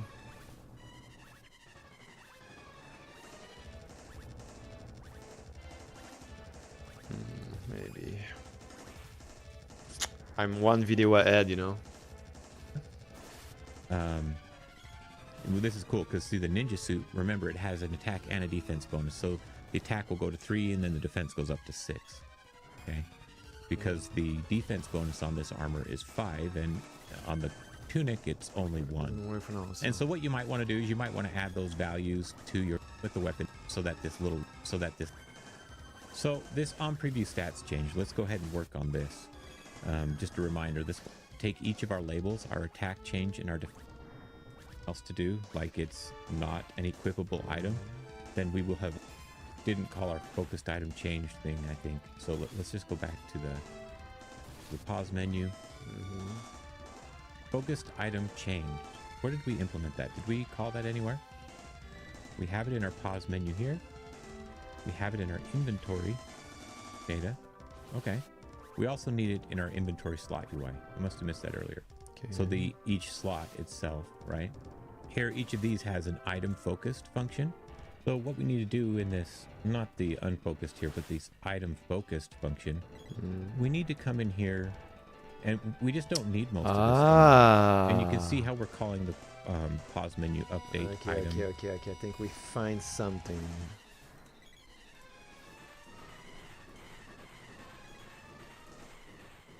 Yep.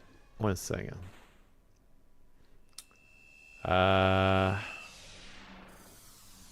Drag texture control.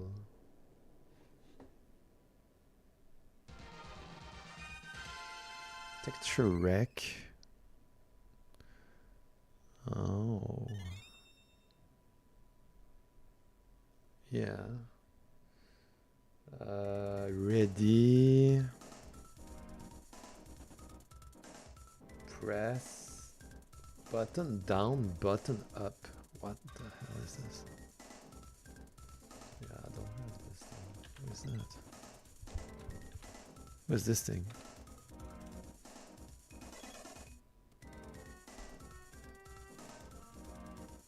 Okay, proceed. Wow, I'm missing a lot of things in there. That's why my UI is so buggy.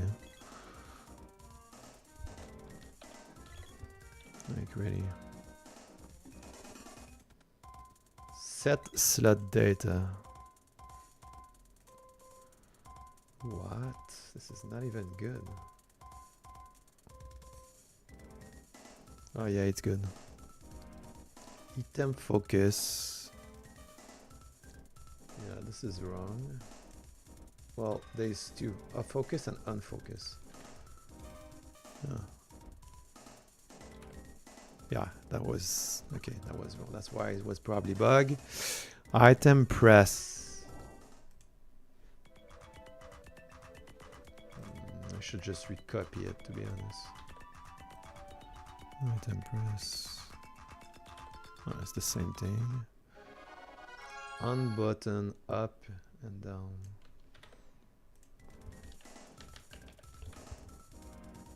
Okay. And outside. Alright, maybe it's gonna work now. I was missing a lot of things in there. Let's try. I cannot equip. That's a problem.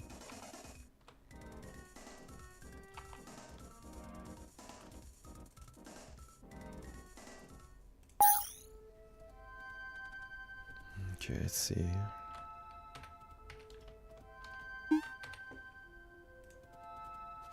Ah. Okay. So you can see.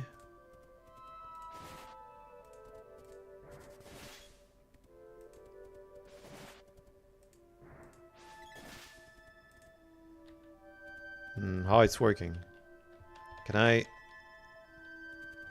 Oops. Yeah. So when I press enter, I equip, which is finally working. But I can drag. Oh, I can see the icon. Oh, that's cool. Oh, yeah, that's nice.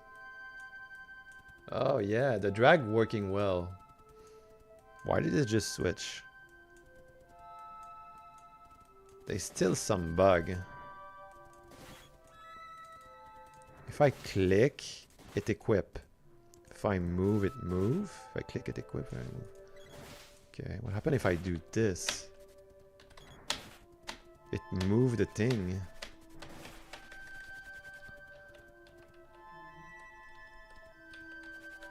Like, if I do this, it's so weird. Yeah, it's so strange. Well, I can equip. Can I get the weapon? Let's see. Why it's -4?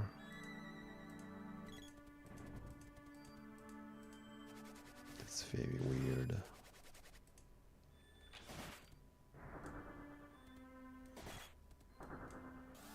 There's some bug. It's still not fully working. There's some bug. Alright, let's continue. Description. I'm going to go ahead and just delete all that. And in place of this, we have this new focus item changed. Let's go ahead and call that. So it's pause menu. Focus. Well, at least I can equip item now. changed. And then we just need to pass in the slot, which is the slot data attached to this node, right? Okay, so this is gonna fix that. And then again, like if we look at this focused item changed, you can see that we are updating the description still, and we don't need to worry about the null values anymore. That was check code needed for how our inventory used to be built, but not really needed. So now if we run it, we should see some change. What he did? Description still, and we don't need to worry about the null. Let me check. Pause menu script.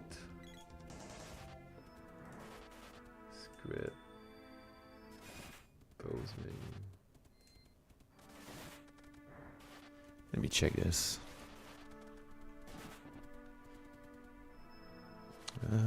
Do I have everything? Item description, yes. Tab container, yes.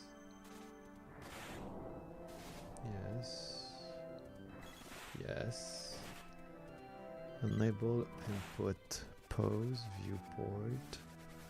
Yes. Show pose menu. Yes. Change tab. Change tab. Okay. Update item description. Do I have this? Yes, I have. Focus item change.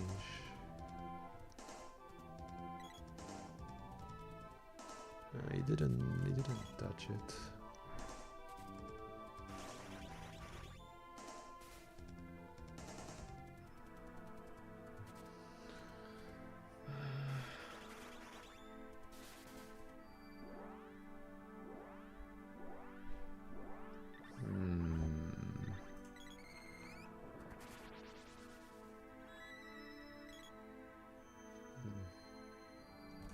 Values anymore. That was check code needed for how our inventory used to be built, but not really needed.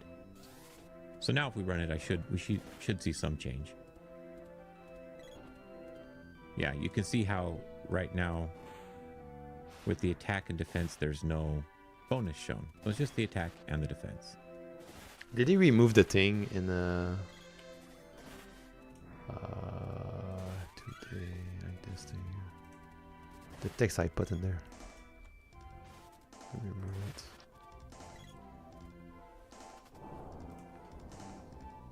Okay, save.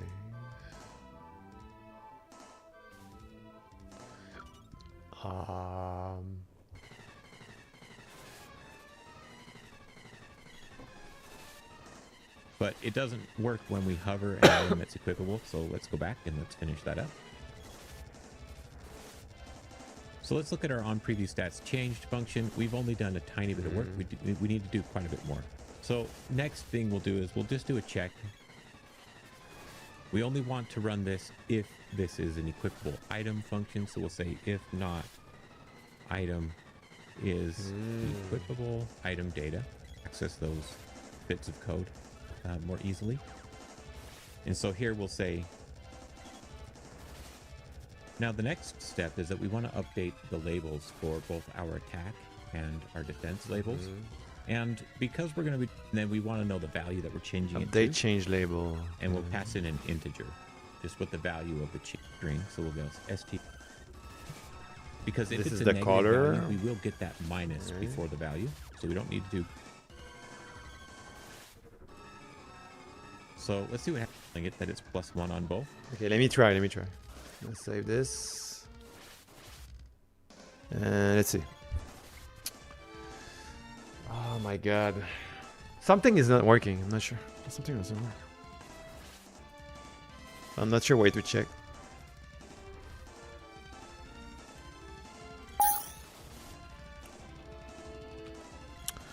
Okay, so if I take this.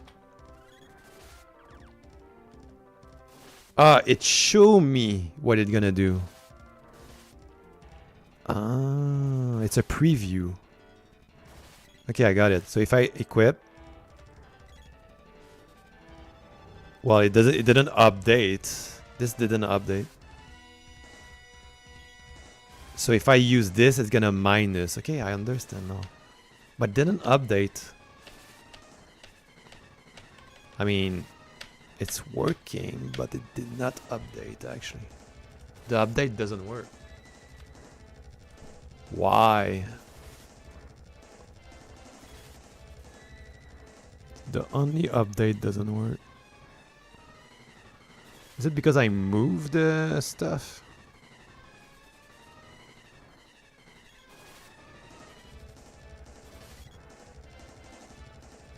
No. In my pose menu, it said 1 and 1.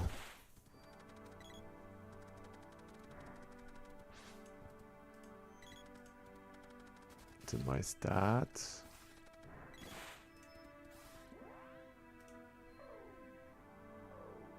So attack.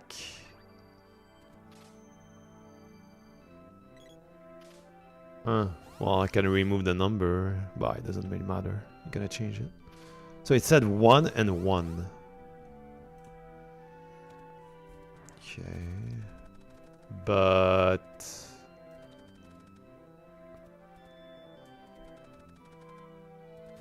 when I equip the item...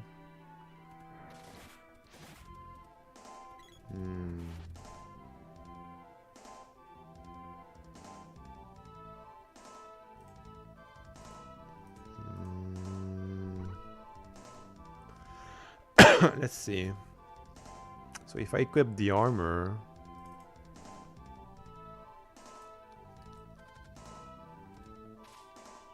So if I equip the plate mail, item modifier, defense 10,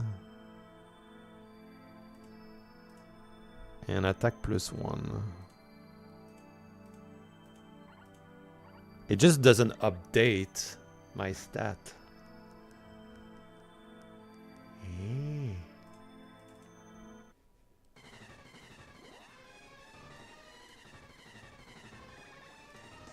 It just doesn't update my stat actually.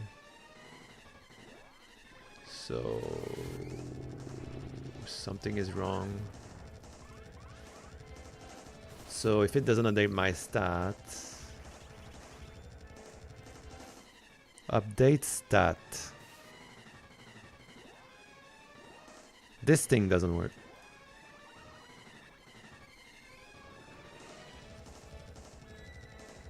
Is it because I move it? Attack, defense, attack, and defense. I know I move it, but you know, it's supposed to update.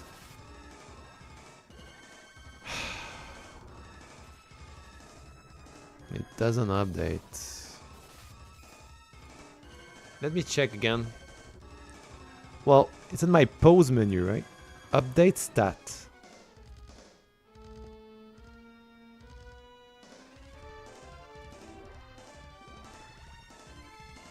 So when I equip an item, it doesn't update.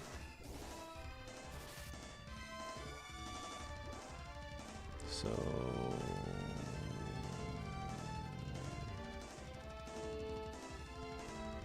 everything work except this, or it just doesn't update.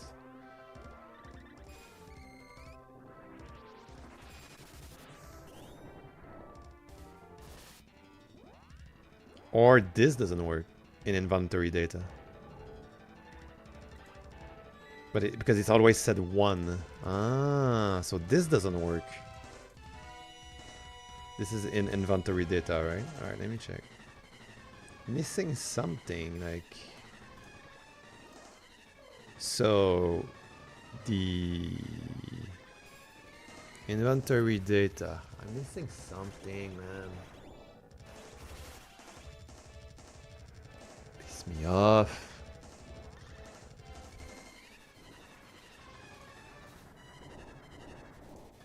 Inventory data. Connect inventory slot, yeah. Inventory slot data, yeah. Add item. Inventory is full, yes, yes, yes, yes. Connect slot, okay. Slot change, okay. Get save data, yeah. Item to save. Get save data. Is there anything in there? It's been a long time I didn't touch that. The quantity, no. This is the load stuff. This is loading correctly.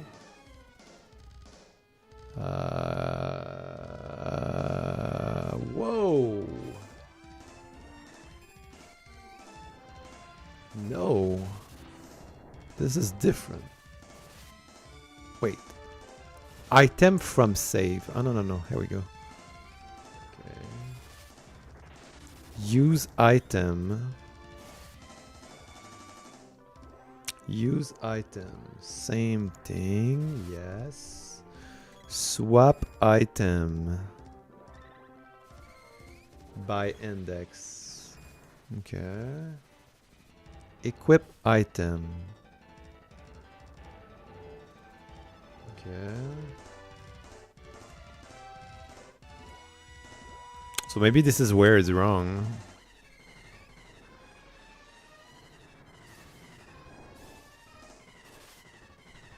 Because this is my equip.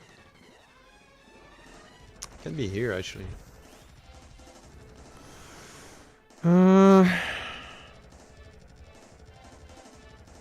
Why didn't update this stat? Get attack bonus. Get defense bonus. Get defense bonus difference.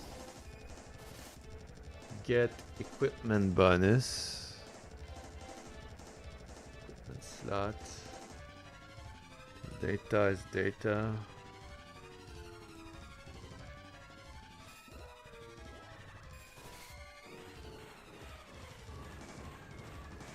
And I have swap item by index that I add there. Oh, this is strange. I have everything. It doesn't update. Something is wrong. Let me tell you. Something is wrong. There's a little bug that pissed me off. It's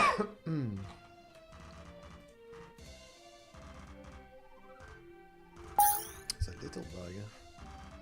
Because I have one. Attack 1, defense 1. Okay. So if I equip the sword, I got +4. Doesn't update.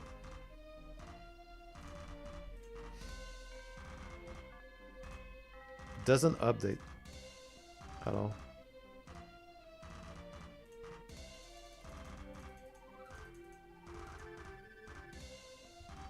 What the hell?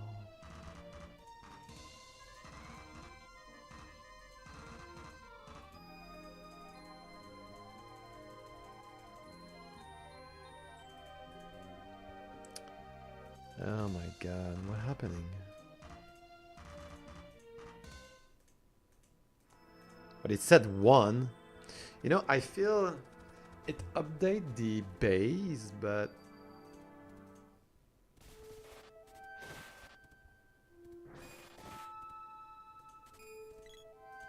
yeah, the number doesn't change.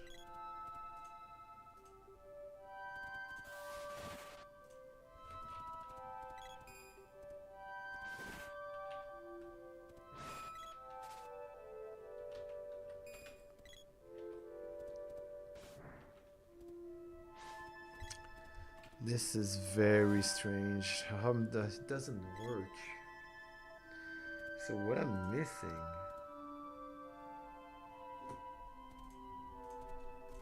Okay, but that's good because this is working. And you know, if we change the defense delta to -1 and run that, then you'll see that that should be a -1. Yeah, I guess I gotta pick something up. Yeah, there we go. See, the defense is -1 and it's red. Okay, awesome. So now what we need to do is we need to find a way to calculate these attack and defense delta values. And what we'll do is, you know how we've got this, if we look at our inventory data script, we've got a script to get an attack bonus and get the defense bonus, and we're using that to update our stats. And then we've got this get equipment bonus. Let's create just a couple more functions here. We'll create one for a get attack difference, or maybe get attack bonus difference. So we'll say, let's just plug this, but maybe with this, you know, our former, the same type of equipment, we know we can only have one of each equipped. Then we'll just say E equals compare, and then we'll just, because that's what this, but essentially the same thing. So see that this tunic or this ninja suit will give us +1 attack, +4 defense. And then if we swap it out, now the tunic is -1 attack and -4 defense. And it should work for this katana new function and passing it into our label nicely. Right now, we do have, you know, a connection to the player leveled up signal so that when the player levels up, we can update his attack and defense. But we also need to do this now when the equipment changes. So let's go this is what I'm missing. Here we go. Manager dot. I got it. Let's see, where is it? Inventory data dot equipment changed, and then we'll connect. And let's make a new function. We'll call it on equipment changed. Okay, I got it. So it's player data. I was like, this is not updating correctly.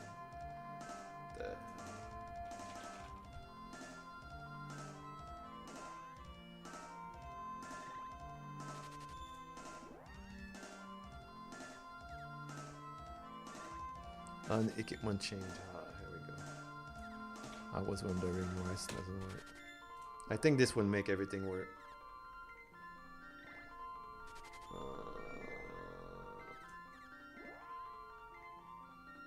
What I'm missing. Identifier unequated change not declare.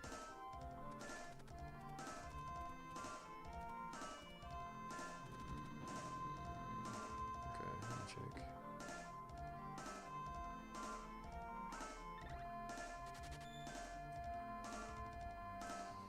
Update damage value.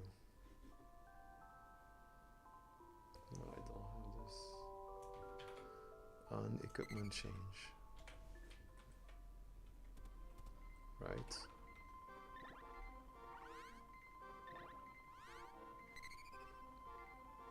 What the hell is this?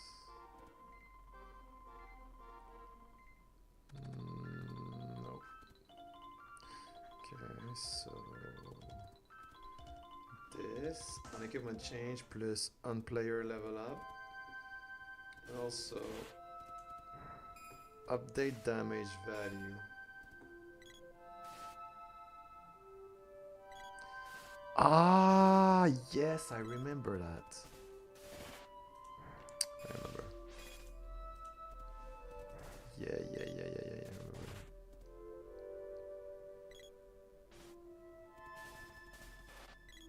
Ah, I see. Okay, so now it should work. Ah, yeah, I remember. I remember now. Holy shit, I remember.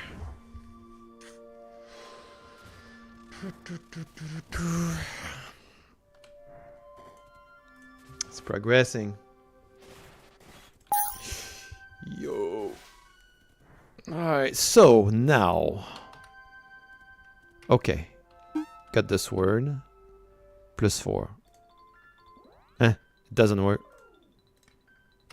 Why? Dude.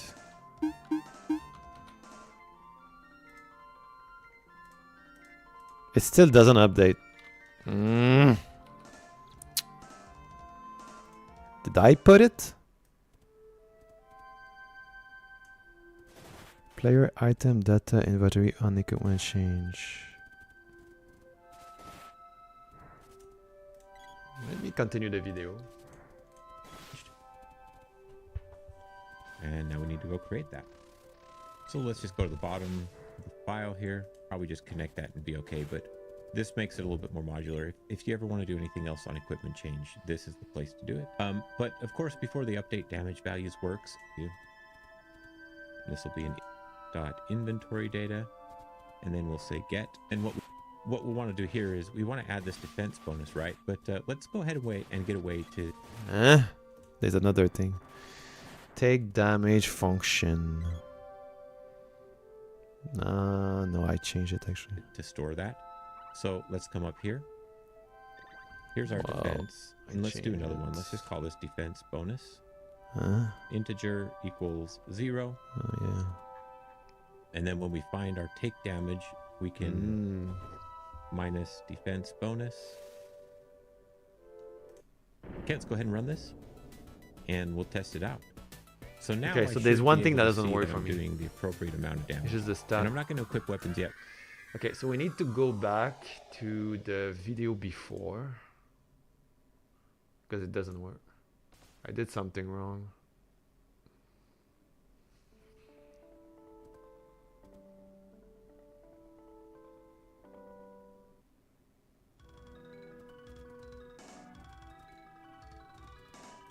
Yeah, I did something wrong. Let's go back to the other video. In today's video, we're going to update our equipment system one more time, and this time we're going to update our scope game. So I'm simply going to just assume that there's only data node. The inventory is still working. I can move through, select them, see the descriptions. So you cannot equip yet? Done today is make it so that when we the amulet is this. So it's the other right video. One. It's the video number 3. Oh my god. Here's our defense, and let's do another one. Started with this, if you haven't already grabbed it, if you haven't been started with this, we want to take these items and make it so that we can actually equip them. So if we try to equip the sword, it would swap with the one that's currently equipped, and then also have that update our stats here. All right, whatever item was in the sword should go to that slot, right? So we want to get a we call it. All right, so next let's figure it's actually working. We're just not updating and just try and equip it and see what happens. Okay, let's see. Nothing. I'm going to close that and reopen it. Okay, it did do it. So it's actually working. We're just not updating the UI. Pretty cool. Okay. And apparently listen for it.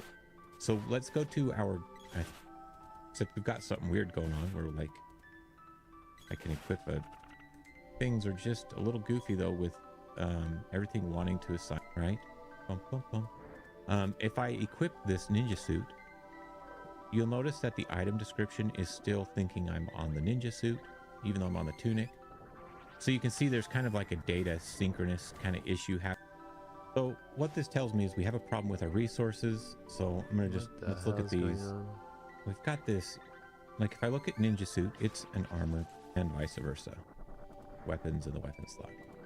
An issue with being able to save anywhere. You have to account for those things. But it doesn't update. Save it one more time.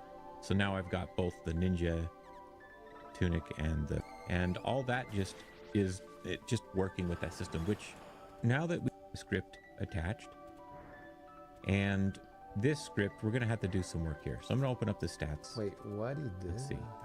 Now that we've got that all, this is where okay, I found it. I just need to find let's go what ahead the hell is going on. Look at our player stat UI. So, you know, if we're looking at this little piece of UI in this scene here, we've got a script attached. And this script, we're going to have to do some work here. So I'm going to open up the stats. Let's see. I think we probably have, you know, in our last video when we updated the UI, we added these like we added these like the label for defense as well as the defense change and the attack change. So we're going to be updating these.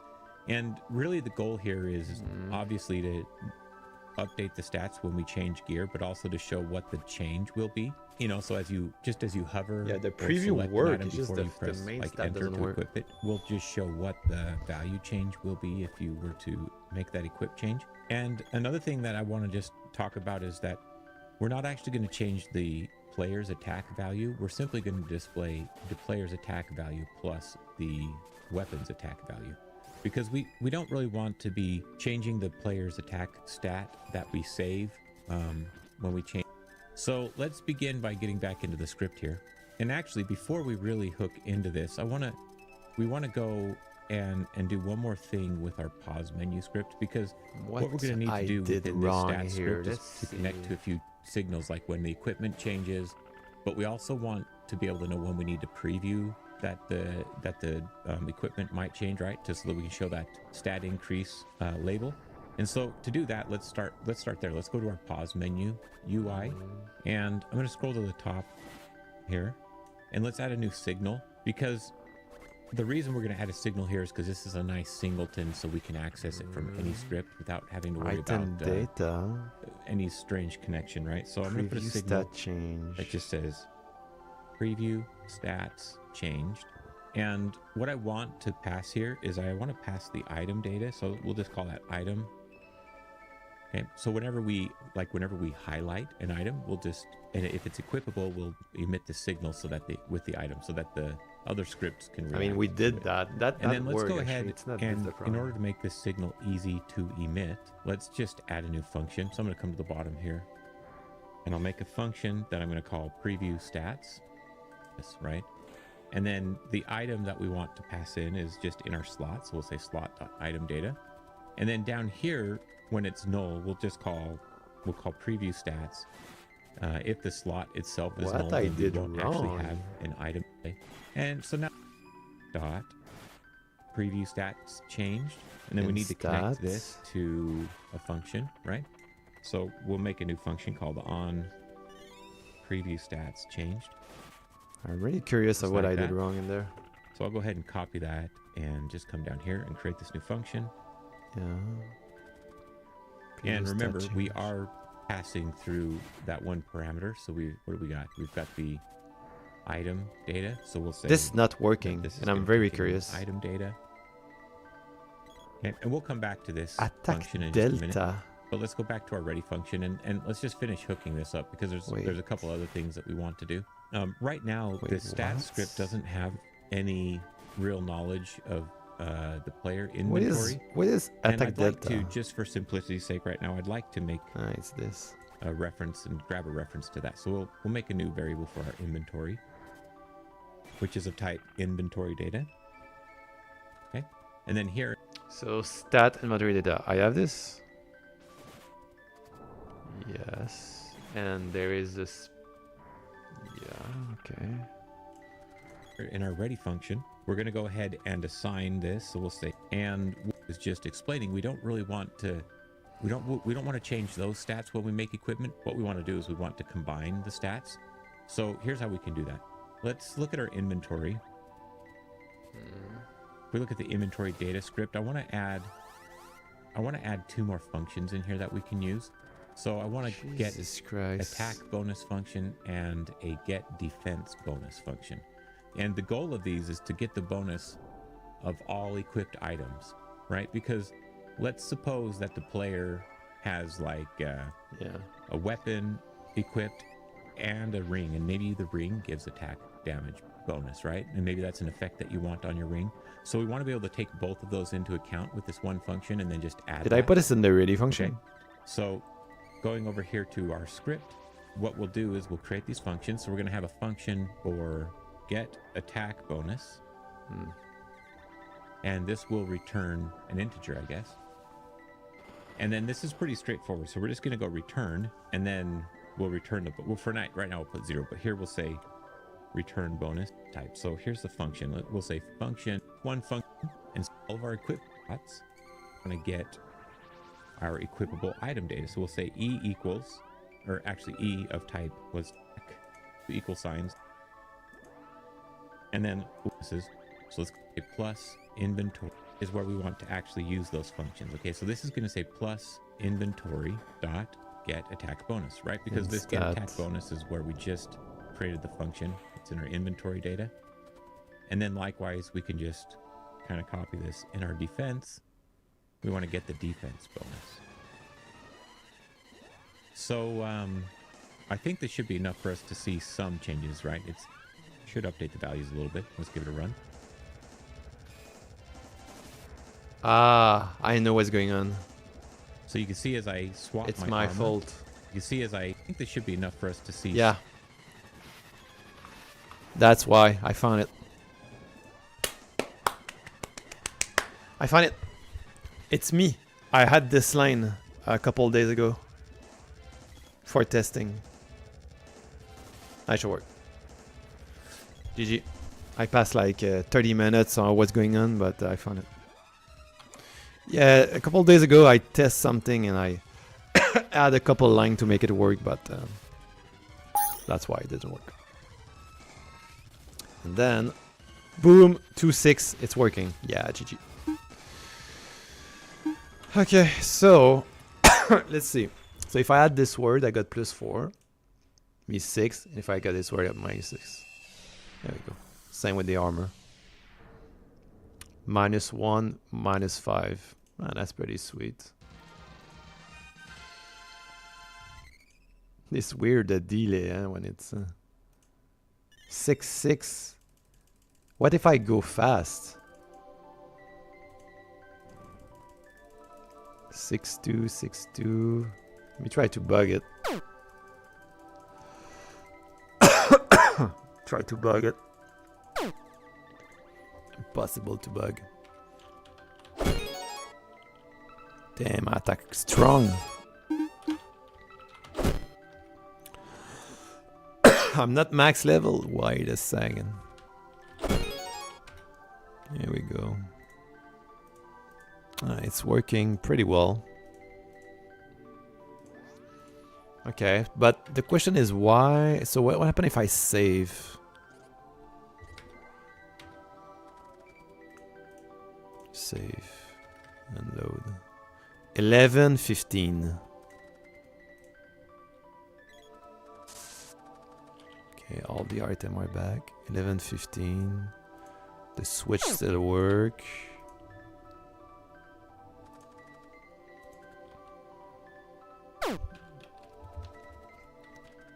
So this is strange when I press whatever.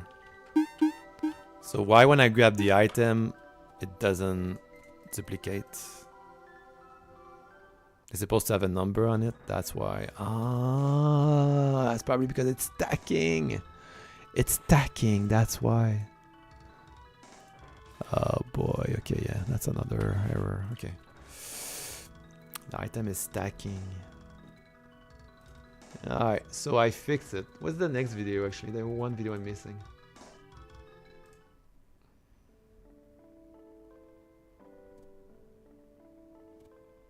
The next video is with the swap. Is it long? Oh yeah, it's long because it's item swap. Oh no, I'm not gonna do this tonight. Let's keep it for another day. I'm ready to put the item swap with the visual effect, but it's gonna be a lot of work. But yeah. Okay. I'm done for tonight. We did a lot actually. That was good. Okay, I'm done. I'm not touching anymore because it's gonna be very long what I'm gonna do next stream. So I'm gonna work with the art, with the guys where you can see visually what he's gonna do. So I'm not gonna touch it. It's working for now, but next stream is gonna be more interesting. It's gonna be more visual. It's gonna be good.